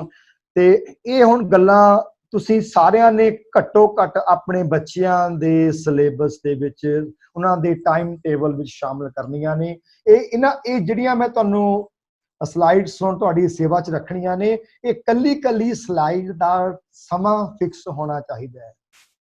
ਜਦੋਂ ਤੁਸੀਂ ਆਪਣੇ ਆਪ ਨੂੰ ਕਿਸੇ ਸਟਰਕਚਰ ਵਿੱਚ ਬੰਨ੍ਹ ਲਵੋਗੇ ਤੇ ਸਮਾਂ ਤੁਹਾਨੂੰ ਸਲੂਟ ਕਰੇਗਾ। ਲੋਕ ਘੜੀ ਨੂੰ ਨਹੀਂ ਦੇਖਣਗੇ, ਤੁਹਾਨੂੰ ਵੇਖਣਗੇ ਕਿ ਤੁਹਾਨੂੰ ਦੇਖ ਕੇ ਘੜੀ ਮਿਲਾਉਣਗੇ। ਇਹੋ ਜਿਹੇ ਜੁੜੇ ਅੱਜ ਵੀ ਸਾਨੂੰ ਸਮਾਜ ਵਿੱਚ ਮਿਲਦੇ ਨੇ, ਜਿਹੜੇ ਆਪਣੇ ਆਪ ਨੂੰ ਨੇਮ 'ਚ ਬੰਨ੍ਹਦੇ ਨੇ। ਅਸੀਂ ਇਹਨੂੰ ਨਾਮ ਦਿੱਤਾ ਹੈ ਸਚਾਰ ਮਨੁੱਖ ਸਮਾਂ ਸਾਰਣੀ। ਅੰਮ੍ਰਿਤ ਵੇਲੇ ਜਾਗਣਾ ਅਤੇ ਸਿਮਰਨ, ਇਹ ਸਾਡਾ ਇੱਕ ਵਡਮੁੱਲਾ ਸਿਧਾਂਤ ਹੈ। ਇਹਨੂੰ ਅਸੀਂ ਬੱਚਿਆਂ ਨੂੰ, ਇਹਦੀ ਇੰਪੋਰਟੈਂਸ ਕੀ ਹੈ, ਅਸੀਂ ਆਉਣ ਵਾਲੀਆਂ ਇਹਨਾਂ ਆਨਲਾਈਨ ਇਕੱਤਰਤਾਵਾਂ 'ਚ ਉਹਦਾ ਜ਼ਿਕਰ ਵੀ ਕਰਾਂਗੇ। But don't take it casually. ਅੰਮ੍ਰਿਤ ਵੇਲੇ ਨਾ ਜਾਗਣ ਵਾਲੇ ਨੂੰ ਗੁਰਬਾਣੀ ਵਿੱਚ ਤਾੜਨਾ ਬਹੁਤ ਹੋਰ ਢੰਗ ਦੀ ਹੈ, ਜਿਹੜੀ ਕਈ ਵਾਰ ਐਂ ਵੀ ਲੱਗਦਾ ਵੀ ਤਾਂ ਗਾਲ ਹੀ ਹੈ। ਜਵੰਦੜ ਮੋਇਓਏ ਤੱਕ ਲਿਖਿਆ ਹੋਇਆ ਵੀ ਉਹ ਤਾਂ ਜਿਉਂਦੀਆਂ ਹੋਈਆਂ ਲਾਸ਼ਾਂ ਨੇ। ਕੋਈ ਆਪਣੇ ਆਪ ਨੂੰ ਲਾਸ਼ ਸੁਣਨਾ ਚੰਗਾ ਸਮਝਦਾ ਹੈ? ਗੁਰੂ ਸਾਹਿਬ ਨੇ ਇੱਥੋਂ ਤੱਕ ਜਾ ਕੇ ਇਸ ਗੱਲ ਨੂੰ ਸਾਡੇ ਸਾਰਿਆਂ ਦੇ ਨੇਮ ਵਿੱਚ, ਹਾਂ, ਇੱਕਦਮ ਅੰਮ੍ਰਿਤ ਵੇਲੇ ਉੱਠਿਆ ਨਹੀਂ ਜਾਂਦਾ। ਬਾਇਓਲੋਜੀਕਲ ਕਲੌਕ ਸੈੱਟ ਹੋ ਜਾਂਦੇ ਨੇ, ਉਹ ਛੇਤੀ ਕਿਤਿਆਂ ਟੁੱਟਦੇ ਨਹੀਂ। ਉਹਨਾਂ ਨੂੰ ਤੋੜਨ ਦੇ ਲਈ 10-10, 15-15 ਮਿੰਟ ਤੋੜ ਕੇ ਅੱਗੇ ਵਧਿਆ ਜਾਂਦਾ ਹੈ। ਅਸੀਂ ਆਉਣ ਵਾਲੀਆਂ ਇਕੱਤਰਤਾਵਾਂ 'ਚ ਬਾਇਓਲੋਜੀਕਲ ਕਲੌਕ ਉੱਤੇ ਵੀ ਗੱਲ ਕਰਾਂਗੇ। 2017 ਦਾ ਨੋਬਲ ਪ੍ਰਾਈਜ਼, ਤੁਸੀਂ, ਮੈਂ ਤੁਹਾਨੂੰ ਇੱਕ ਹਿੰਟ ਦੇ ਰਿਹਾ, ਉਹਨੂੰ ਪੜ੍ਹ ਲੈਣਾ। ਜਿਹੜਾ ਨੋਬਲ ਪ੍ਰਾਈਜ਼ 2017 ਦੇ ਵਿੱਚ ਮਿਲਿਆ 3 ਵਿਗਿਆਨੀਆਂ ਨੂੰ, ਉਹਨਾਂ ਨੇ ਇੱਕ ਬਾਇਓਲੋਜੀਕਲ ਕਲੌਕ ਦੀ ਗੱਲ ਕੀਤੀ ਹੈ। ਉਹ ਅੰਮ੍ਰਿਤ ਵੇਲੇ ਦੀ ਇੰਪੋਰਟੈਂਸ ਨੂੰ ਨੋਬਲ ਪ੍ਰਾਈਜ਼ ਲੈਣ ਵਾਲੇ ਵਿਗਿਆਨੀ ਕਿਵੇਂ ਪ੍ਰਤੱਖ ਕਰ ਰਹੇ ਨੇ, ਮੈਂ ਅੱਜ ਉਹਦੇ ਵਿਸਥਾਰ ਵਿੱਚ ਨਹੀਂ ਜਾਣਾ। ਬਟ ਇਹਦੇ ਮਗਰ ਸਾਇੰਟੀਫਿਕ ਜਿਹੜੇ ਬਹੁਤ ਹੀ ਵੱਡੀ ਵਿਗਿਆਨ ਕੰਮ ਕਰਦੀ ਹੈ, ਪ੍ਰਿੰਸੀਪਲਸ ਵਿਗਿਆਨ ਦੇ ਇਹਦੇ ਮਗਰ ਨੇ। ਸੋ ਇਹ ਅਸੀਂ ਅੰਮ੍ਰਿਤ ਵੇਲੇ ਜਾਗਣਾ, ਕਿੰਨੇ ਵਜੇ ਜਾਗਣਾ, ਮੈਂ ਤੁਹਾਨੂੰ ਟਾਈਮ ਕੋਈ ਨਹੀਂ ਦੇ ਰਿਹਾ, ਮੈਂ ਕਿਸੇ ਕੰਮ ਲਈ ਟਾਈਮ ਨਹੀਂ ਦੇਣਾ। ਬਟ ਜਿਹੜੀ ਸਮਾਂ ਸਾਰਨੀ ਸਾਡੇ ਹਰ ਸਿੱਖ ਪਰਿਵਾਰ ਦੇ ਬੱਚੇ ਦੇ ਨੇਮ ਵਿੱਚ ਸ਼ਾਮਲ ਹੋਣੀ ਚਾਹੀਦੀ ਹੈ, ਮੈਂ ਤੁਹਾਨੂੰ ਸਿਰਫ ਉਹ ਅੱਜ ਟਾਸਕ ਦੱਸਾਂਗਾ। ਉਹਨਾਂ ਨੂੰ ਕਿੰਨਾ ਸਮਾਂ ਦੇਣਾ ਤੇ ਕਦੋਂ ਦੇਣਾ ਹੈ, ਇਹ ਤੁਸੀਂ ਸਾਰਿਆਂ ਨੇ ਆਪਣੇ ਆਪ ਨੀਤ ਕਰ ਲੈਣਾ। ਆਉਣ ਵਾਲੀਆਂ ਕਾਰਜਸ਼ਾਲਾਵਾਂ ਦੇ ਵਿੱਚ ਕਿਹੜੀ ਟਾਸਕ ਨੂੰ ਘੱਟੋ ਘੱਟ ਕਿੰਨਾ ਸਮਾਂ ਦੇ ਦੇਣਾ ਚਾਹੀਦਾ ਹੈ, ਉਹਦੇ ਬਾਰੇ ਵੀ ਅਸੀਂ ਵਿਚਾਰਾਂ ਜ਼ਰੂਰ ਕਰਾਂਗੇ। ਸੋ ਦੂਸਰੀ ਟਾਸਕ ਹੈ, ਬਹੁਤ ਨਿੱਕੀਆਂ ਨਿੱਕੀਆਂ ਗੱਲਾਂ ਨੇ, ਬਟ ਇਹਨਾਂ ਦਾ ਤੁਹਾਡੀ ਓਵਰਆਲ ਫਿਜ਼ੀਕ ਦੇ ਉੱਤੇ, ਤੁਹਾਡੀ ਬਾਡੀ ਦੀ ਸਟਰੈਂਥ, ਤੁਹਾਡੀ ਮਾਈਂਡ ਦੀ ਸਟਰੈਂਥ, ਤੁਹਾਡੀ ਵਿਲ ਪਾਵਰ, ਉਹਦੇ ਨਾਲ ਬਹੁਤ ਡੂੰਘਾ ਸੰਬੰਧ ਹੁੰਦਾ ਹੈ। ਕੋਸਾ ਤੇ ਤਾਜ਼ਾ ਜਲ ਤੁਹਾਨੂੰ ਸਵੇਰੇ ਉੱਠ ਕੇ ਆਪਣੀ ਲੋੜ ਮੁਤਾਬਕ, ਸਰਦੀਆਂ ਵਿੱਚ ਕੋਸਾ ਪੀ ਲਿਆ ਜਾਵੇ, ਗਰਮੀਆਂ 'ਚ ਵੀ ਕੋਸਾ ਪੀ ਲਿਆ ਜਾਵੇ, ਕੋਈ ਹਰਜ ਨਹੀਂ। ਤਾਜ਼ਾ ਜਲ ਜ਼ਰੂਰ ਪੀਣਾ ਚਾਹੀਦਾ। ਤੁਹਾਨੂੰ ਕਿੰਨਾ ਪੀਣਾ ਚਾਹੀਦਾ ਹੈ, ਅਸੀਂ ਤੁਹਾਡੇ ਲਈ ਬਹੁਤ ਛੇਤੀ ਹੀ ਇੱਕ ਐਪ ਰਿਲੀਜ਼ ਕਰ ਰਹੇ ਹਾਂ, ਜਿਹੜੀਆਂ ਮੈਂ ਸਾਰੀਆਂ ਗੱਲਾਂ ਕਰ ਰਹੇ ਹਾਂ, ਤੇ ਉਹ ਐਪ ਦੇ ਵਿੱਚ ਵੀ ਛੇਤੀ ਹੀ ਗੁਰੂ ਸਾਹਿਬ ਕਿਰਪਾ ਕਰਨ ਆ ਜਾਣ ਵਾਲੀਆਂ ਨੇ। ਤੁਸੀਂ ਉੱਥੇ ਆਪਣੇ ਕਰੈਕਟਰਿਸਟਿਕਸ, ਆਪਣੀ ਬਾਡੀ ਦੀ ਜਾਣਕਾਰੀ ਜਦੋਂ ਭਰੋਗੇ, ਆਪਣਾ ਪ੍ਰੋਫਾਈਲ ਭਰੋਗੇ, ਤੁਹਾਨੂੰ ਐਪ ਆਪ ਦੱਸੇਗੀ ਕਿ ਤੁਹਾਨੂੰ ਸਵੇਰੇ ਉੱਠ ਕੇ ਕਿੰਨਾ ਪਾਣੀ ਪੀਣਾ ਚਾਹੀਦਾ ਤੇ ਦਿਨ ਵਿੱਚ ਤੁਹਾਨੂੰ ਕਿੰਨਾ ਪਾਣੀ ਘੱਟੋ ਘੱਟ ਪੀ ਲੈਣਾ ਚਾਹੀਦਾ। ਸੋ ਤੁਹਾਡੀ ਸਮਾਂ ਸਾਰਨੀ ਵਿੱਚ ਇਹ ਗੱਲ ਬਹੁਤ ਇੰਪੋਰਟੈਂਟ ਹੈ ਕਿ ਉੱਠਦੇ ਸਾਰ ਕੁਝ ਵੀ ਕਰਨ ਤੋਂ ਪਹਿਲਾਂ ਤੁਸੀਂ ਪਾਣੀ, ਜਿੰਨਾ ਤੁਹਾਡੀ ਬਾਡੀ ਨੂੰ ਲੋੜੀਂਦਾ, ਇਹ ਵੀ ਨਹੀਂ ਬਹੁਤ ਜ਼ਿਆਦਾ ਹੀ ਪੀ ਜਾਣਾ, ਉਹ ਪਾਣੀ ਹੀ ਸਭ ਕੁਝ ਨਹੀਂ। ਇਹਦੇ ਮਗਰ ਵੀ ਸਾਇੰਸ ਹੈ, ਵਿਗਿਆਨਕ ਨੁਕਤਾ ਨਿਗਾਹ ਤੋਂ ਕਿੰਨਾ ਕੁ ਪੀਣਾ ਹੈ, ਜੋ ਸਾਇੰਸਦਾਨਾਂ ਨੇ ਉਹ ਸ਼ਡਿਊਲ ਬਣਾਏ ਹੋਏ ਨੇ, ਅਸੀਂ ਤੁਹਾਨੂੰ ਉਹ ਪ੍ਰਦਾਨ ਕਰਾਂਗੇ। ਉਸ ਮੁਤਾਬਕ ਤੁਹਾਡੇ ਬੱਚੇ ਦੀ, ਤੁਹਾਡੀ ਸਮਾਂ ਸਾਰਨੀ ਵਿੱਚ ਇਹ ਹੋਣਾ ਅਤਿਅੰਤ ਲੋੜੀਂਦਾ। ਤੀਸਰੀ ਗੱਲ, ਮਾਲਿਸ਼ ਅਤੇ ਇਸ਼ਨਾਨ। ਅਸੀਂ ਸਾਰੇ ਇਸ਼ਨਾਨ ਤਾਂ ਕਰਦੇ ਹਾਂ, ਪਰ ਮਾਲਿਸ਼ ਸਾਨੂੰ ਪਤਾ ਹੀ ਨਹੀਂ ਕੀ ਹੁੰਦੀ ਹੈ। ਮਾਲਿਸ਼ ਤੇਲ ਦੀ ਵੀ ਹੁੰਦੀ ਹੈ ਤੇ ਤੇਲ ਤੋਂ ਬਿਨਾਂ ਵੀ ਹੁੰਦੀ ਹੈ। ਪੁਰਾਤਨ ਬਜ਼ੁਰਗ, ਸਿਆਣੇ ਬਜ਼ੁਰਗ, ਅੱਜ ਤਾਂ ਆਪਾਂ ਬੱਚੇ ਬਜ਼ੁਰਗਾਂ ਕੋਲੋਂ ਬਹਿੰਦੇ ਨਹੀਂ, ਗੱਲਾਂ ਸੁਣਦੇ ਨਹੀਂ ਨਾ, ਬਜ਼ੁਰਗ ਦੱਸਿਆ ਕਰਦੇ ਸਨ ਕਿ ਸਰੀਰ ਉੱਤੇ ਖਾਲੀ ਹੱਥ ਹੀ ਮਲ ਲੈਣਾ ਨਾ, ਉਹਦੇ ਨਾਲ ਵੀ ਤੁਹਾਡੀ ਬਾਡੀ ਦੀ ਹਰਕਤ, ਤੁਹਾਡੇ ਬਲੱਡ ਦੀ ਸਰਕੂਲੇਸ਼ਨ ਔਰ ਤੁਹਾਡੇ ਸਰੀਰ ਦੀ ਫੁਰਤੀ ਉੱਤੇ ਅਸਰ ਹੁੰਦਾ ਹੈ। ਤੁਸੀਂ ਦੇਖੋਗੇ ਕਿਸੇ ਨੂੰ ਆਪਾਂ ਸ਼ਾਬਾਸ਼ ਦੇਣੀ ਹੋਵੇ ਤੇ ਸਿਆਣਾ ਅਧਿਆਪਕ, ਉਸਤਾਦ ਕਈ ਵਾਰੀ ਪਿੱਠ ਦੇ ਉੱਤੇ ਹੱਥ ਰੱਖ ਕੇ ਬਹੁਤ ਤੇਜ਼ੀ ਨਾਲ ਉਹਦੀ ਮਾਲਿਸ਼ ਕਰਦਾ ਹੈ। ਉਹਦਾ ਮਤਲਬ ਕੀ ਹੁੰਦਾ ਹੈ? ਇਹ ਗੱਲਾਂ ਦੇ ਮਗਰ ਕੋਈ ਰਮਜਾਂ ਨੇ। ਇਸ਼ਨਾਨ ਕਰਨ ਤੋਂ ਪਹਿਲਾਂ ਆਪਣੇ ਸਰੀਰ ਦੀ ਮਾਲਿਸ਼ ਹੋਣੀ, ਭਾਵੇਂ ਉਹ 5-7 ਮਿੰਟ ਦੀ ਕਿਉਂ ਨਾ ਹੋਵੇ, ਇਹ ਅਤਿਅੰਤ ਲੋੜੀਂਦਾ, ਜਿਹਦਾ ਸਾਨੂੰ ਪਤਾ ਹੀ ਨਹੀਂ। ਇਹ ਵਿਰਸੇ ਵਿੱਚੋਂ ਪੁਰਾਣੇ ਬਜ਼ੁਰਗਾਂ ਕੋਲੋਂ, ਨਿਹੰਗ ਸਿੰਘਾਂ ਕੋਲੋਂ, ਜੁਝਾਰੂ ਸਿੰਘਾਂ ਕੋਲੋਂ, ਜਿਨ੍ਹਾਂ ਨੂੰ ਪਤਾ ਹੁੰਦਾ ਸਰੀਰ ਨੂੰ ਫੁਰਤੀ ਵਿੱਚ ਰੱਖਣਾ ਹੁੰਦਾ, ਉਹਨਾਂ ਨੇ ਇਹ ਚੀਜ਼ਾਂ ਸੰਭਾਲ ਕੇ ਰੱਖੀਆਂ ਹੋਈਆਂ ਨੇ। ਪਰ ਇਹ ਅਸੀਂ ਆਪਣੇ ਪਰਿਵਾਰਾਂ 'ਚ, ਆਪਣੇ ਬੱਚਿਆਂ ਦੇ ਟਾਈਮ ਟੇਬਲ 'ਚ ਇਹ ਮਾਲਿਸ਼ ਤੇ ਇਸ਼ਨਾਨ ਸ਼ਾਮਿਲ ਕਰਨੀ ਹੈ। ਛੋਟੇ ਬੱਚਿਆਂ ਦੀਆਂ ਮਾਲਿਸ਼ਾਂ ਮਾਤਾਵਾਂ ਆਪ ਕਰਨ ਤੇ ਫਿਰ ਬੱਚਿਆਂ ਨੂੰ ਕਹਿਣ, ਚੱਲ ਪੁੱਤ ਮਾਲਿਸ਼ ਕਰ ਇਸ਼ਨਾਨ ਕਰਨ ਤੋਂ ਪਹਿਲਾਂ। ਅਗਲੀ ਗੱਲ ਜੋ ਹੈ ਨਿਤਨੇਮ। ਨਿਤਨੇਮ ਸਾਡੇ ਜੀਵਨ ਦਾ ਅਨਿੱਖੜਵਾਂ ਅੰਗ ਹੈ ਇਸ਼ਨਾਨ ਤੋਂ ਬਾਅਦ। ਇਹਦੇ ਉੱਤੇ ਮੈਂ ਵਕਤ ਜ਼ਿਆਦਾ ਨਹੀਂ ਲਾਉਣਾ, ਤੁਹਾਨੂੰ ਸਾਰਿਆਂ ਨੂੰ ਪਤਾ ਹੈ। ਯਕੀਨੀ ਬਣਾਈਏ ਬੱਚਿਆਂ ਨੂੰ ਬਚਪਨ ਤੋਂ ਹੀ ਨੇਮ ਦੇ ਨਾਲ 5 ਬਾਣੀਆਂ ਦਾ ਨਿਤਨੇਮ, ਸਵੇਰੇ ਸੋਦਰ ਦੀ ਚੌਂਕੀ, ਸ਼ਾਮਾਂ ਨੂੰ ਨੂੰ ਤੇ ਸੌਣ ਵੇਲੇ ਸੋਹਿਲਾ ਸਾਹਿਬ ਦੀ ਬਾਣੀ ਦਾ ਜਾਪ, ਇਹ ਸਾਡੇ ਵਿੱਚੋਂ ਨਿਕਲ ਨਾ ਜਾਵੇ। ਇਹਦਾ ਟਾਈਮ ਨਿਯਤ ਹੋਵੇ। ਬਾਕੀ ਸਾਰੇ ਕੰਮ ਰਹਿ ਸਕਦੇ ਆ, ਇਹ ਨਹੀਂ ਰਹਿ ਸਕਦਾ। ਬਹੁਤੀ ਭੱਜ ਨੱਠ ਵਿੱਚ ਅਸੀਂ ਵੇਖਦੇ ਆ ਨਾ, ਕੁਦਰਤ ਸਾਨੂੰ ਕਰੋਨਾ ਵਿੱਚ ਇਹੀ ਸਿਖਾ ਰਹੀ ਹੈ ਕਿ ਭੱਜ ਲੈ, ਕਿੰਨਾ ਕੁ ਭੱਜਣਾ ਹੈ। ਹੁਣ ਬਹਿ ਗਏ ਆਪਣੇ ਆਪ ਨੂੰ ਕੈਦ ਕਰਕੇ ਨਾ, ਸਾਨੂੰ ਹੁੰਦਾ ਵੀ ਟਾਈਮ ਨਹੀਂ। ਜਿਹਨੇ ਟਾਈਮ ਦਿੱਤਾ ਹੈ ਉਹਦੇ ਵਾਸਤੇ ਸਾਡੇ ਕੋਲੇ ਟਾਈਮ ਨਹੀਂ ਹੈ। ਇਹਨੂੰ ਯਕੀਨੀ ਬਣਾਓ। ਬਾਕੀ ਦੇ ਕੰਮ ਤੁਹਾਡੇ ਤੁਸੀਂ ਕਿੰਨੇ ਕਰ ਲੈਣੇ, ਸਾਰੇ ਇੱਥੇ ਰਹਿ ਹੀ ਜਾਣੇ ਨੇ। ਜਿੰਨੇ ਮਰਜ਼ੀ ਕਰ ਲਵੋ ਤਾਂ ਵੀ ਰਹਿ ਜਾਣੇ ਨੇ। ਪਰ ਜਿਹੜਾ ਇਸ ਪੌੜੀ ਤੇ ਜੋ ਨਰ ਚੁੱਕਾ ਫਿਰ ਉਹ ਤਾਂ ਭਾਈ ਆਏ ਜਾਏ ਦੁੱਖ ਪਾਏਂਦਾ। ਇਹ ਸਲਿੱਪ ਨਹੀਂ ਹੋਣਾ। ਸਾਡੇ ਹਰ ਘਰ ਵਿੱਚ, ਹਰ ਪਰਿਵਾਰ ਵਿੱਚ ਹਰ ਬੱਚਾ ਨਿਤਨੇਮੀ ਹੋਣਾ ਚਾਹੀਦਾ ਹੈ। ਨਹੀਂ ਆਪਣੇ ਆਪ ਨੂੰ ਪੰਥਕ ਕਹਾਉਣਾ, ਆਪਣੇ ਆਪ ਨੂੰ ਗੁਰਸਿੱਖ ਕਹਾਉਣਾ, ਜਾਂ ਉਹ ਫਿਰ ਸਾਡਾ ਸਾਰਾ ਵਿਖਾਵਾ ਹੀ ਹੈ। ਘਰ ਵਿੱਚ ਬੱਚਿਆਂ ਦਾ ਤਿੰਨੇ ਵਕਤ ਬੈਠ ਕੇ ਨਿਤਨੇਮੀਆਂ ਬਾਣੀਆਂ ਯਕੀਨੀ ਬਣਾਉਣੀਆਂ ਜ਼ਰੂਰੀ ਨੇ। ਅਗਲੀ ਗੱਲ, ਬਾਣੀਆਂ ਦਾ ਪਾਠ ਕਰਨਾ, ਜਾਪ ਕਰਨਾ ਲੋੜੀਂਦਾ ਹੈ। ਇਹਦੇ ਨਾਲ ਗੁਰਬਾਣੀ ਦਾ ਅਧਿਐਨ ਤੇ ਕੰਠ ਕਰਨਾ ਵੀ ਉਨਾ ਹੀ ਲੋੜੀਂਦਾ ਹੈ। ਜਿਹੜੇ ਗੁਰਬਾਣੀ ਦੇ ਅਧਿਐਨ ਵਿੱਚ ਪ੍ਰਵੇਸ਼ ਕਰ ਜਾਂਦੇ ਨੇ ਨਾ, ਉਹੀ ਆਤਮਕ ਉਡਾਰੀਆਂ ਮਾਰਦੇ ਨੇ। ਅਸੀਂ ਵਿਦਿਆਰਥੀਆਂ ਨੂੰ, ਆਪਣੇ ਬੱਚਿਆਂ ਨੂੰ ਦੁਨਿਆਵੀ ਗੱਲਾਂ ਦਾ ਅਧਿਐਨ ਕਰਵਾਉਂਦੇ ਆ। ਬੜੇ ਸ਼ੌਂਕ ਨਾਲ ਬੱਚੇ ਨੂੰ ਸਵੇਰੇ 4 ਵਜੇ ਕੈਮਿਸਟਰੀ ਦੀ ਟਿਊਸ਼ਨ, ਮੈਥਮੈਟਿਕਸ ਦੀ, ਸਟੈਟ ਦੀ, ਪਤਾ ਨਹੀਂ ਕਿੱਥੇ ਕਿੱਥੇ ਛੱਡ ਕੇ ਉਹਨੇ ਕਹਿੰਦੇ ਇਹ ਤੋਂ ਬਿਨਾਂ ਬੱਚੇ ਦਾ ਸਰਦਾ ਨਹੀਂ। ਕਦੀ ਬੱਚੇ ਨੂੰ ਗੁਰਬਾਣੀ ਦੇ ਅਧਿਐਨ ਵਾਸਤੇ ਵੀ ਪ੍ਰੇਰਿਆ? ਦੁਨਿਆ ਦਾ ਕਰ ਰਹੇ ਆ ਤੇ ਬ੍ਰਹਮ ਵਿਦਿਆ ਸੋਚਦੇ ਆ ਪਾਠ ਕਰਕੇ ਹੀ ਪੱਲੇ ਪੈ ਜਾਵੇਗੀ। ਅਧਿਐਨ ਅਤਿਅੰਤ ਲੋੜੀਂਦਾ ਹੈ। ਜਪਜੀ ਦੀ ਇੱਕ ਪੌੜੀ ਉੱਤੇ ਕਿਤੇ ਕਿਤੇ ਸੁਰਤ ਲੱਗ ਜਾਵੇ, ਅਧਿਐਨ ਕਰਦੇ ਆ ਘੰਟਾ ਇੱਕ ਪੰਕਤੀ ਸਤਨਾਮ ਹੀ ਚੱਕ ਕੇ ਲੈ ਜਾਂਦੀ ਹੈ। ਜਿੱਥੇ ਭਾਈ ਵੀਰ ਸਿੰਘ ਲਿਖਦੇ ਨੇ, ਨਾ ਉਚਾਈਆਂ ਤੋਂ ਬੁੱਧੀ ਖੰਭ ਸਾਟ ਢੱਠੀ, ਮੱਲੋ ਮੱਲੀ ਦਿਲ ਉੱਥੇ ਮਾਰਦਾ ਉਡਾਰੀਆਂ, ਪਿਆਲੇ ਅਣਡਿੱਠੇ ਨੂੰ ਬੁੱਲ ਲੱਗ ਜਾਣ ਉੱਥੇ, ਰਸ ਤੇ ਸਰੂਰ ਚੜੇ ਝੂਮਾ ਆਉਣ ਪਿਆਰੀਆਂ, ਗਿਆਨੀ ਸਾਨੂੰ ਹੋੜਦਾ ਵਹਿਮੀ ਢੋਲੇ ਆਖਦਾ, ਅਖੇ ਮਾਰੇਗੇ ਜਿਨ੍ਹਾਂ ਬੁੱਧੋਂ ਪਰ ਲਾਈਆਂ ਤਾਰੀਆਂ। ਭਾਈ ਸਾਹਿਬ ਕਹਿੰਦੇ, ਰਹੋ ਵੇ ਗਿਆਨੀਆਂ ਬੁੱਧੀ ਮੰਡਲੇ ਦੀ ਕੈਦ ਵਿੱਚ, ਯਾਰੜੇ ਦੇ ਸਾਡੀਆਂ ਵਲਵਲੇ ਦੇ ਦੇਸ਼ ਸਾਡੀਆਂ ਲੱਗ ਗਈਆਂ ਯਾਰੀਆਂ। ਮਤਲਬ ਕਿ ਇਹ ਅਧਿਐਨ ਨੇ ਲੈ ਕੇ ਆਉਣੀ ਹੈ। ਗੁਰਬਾਣੀ ਦਾ ਅਧਿਐਨ ਬੱਚੇ ਕਰਨ। ਇੱਕ ਪੰਕਤੀ ਦੇ ਉੱਤੇ ਆਪਣੀ ਸੁਰਤ ਨੂੰ ਐਂ ਘਮਾਉਣ ਜਿਵੇਂ ਉਂਗਲ ਦੇ ਚੱਕਰ ਘੁੰਮਦਾ ਹੁੰਦਾ।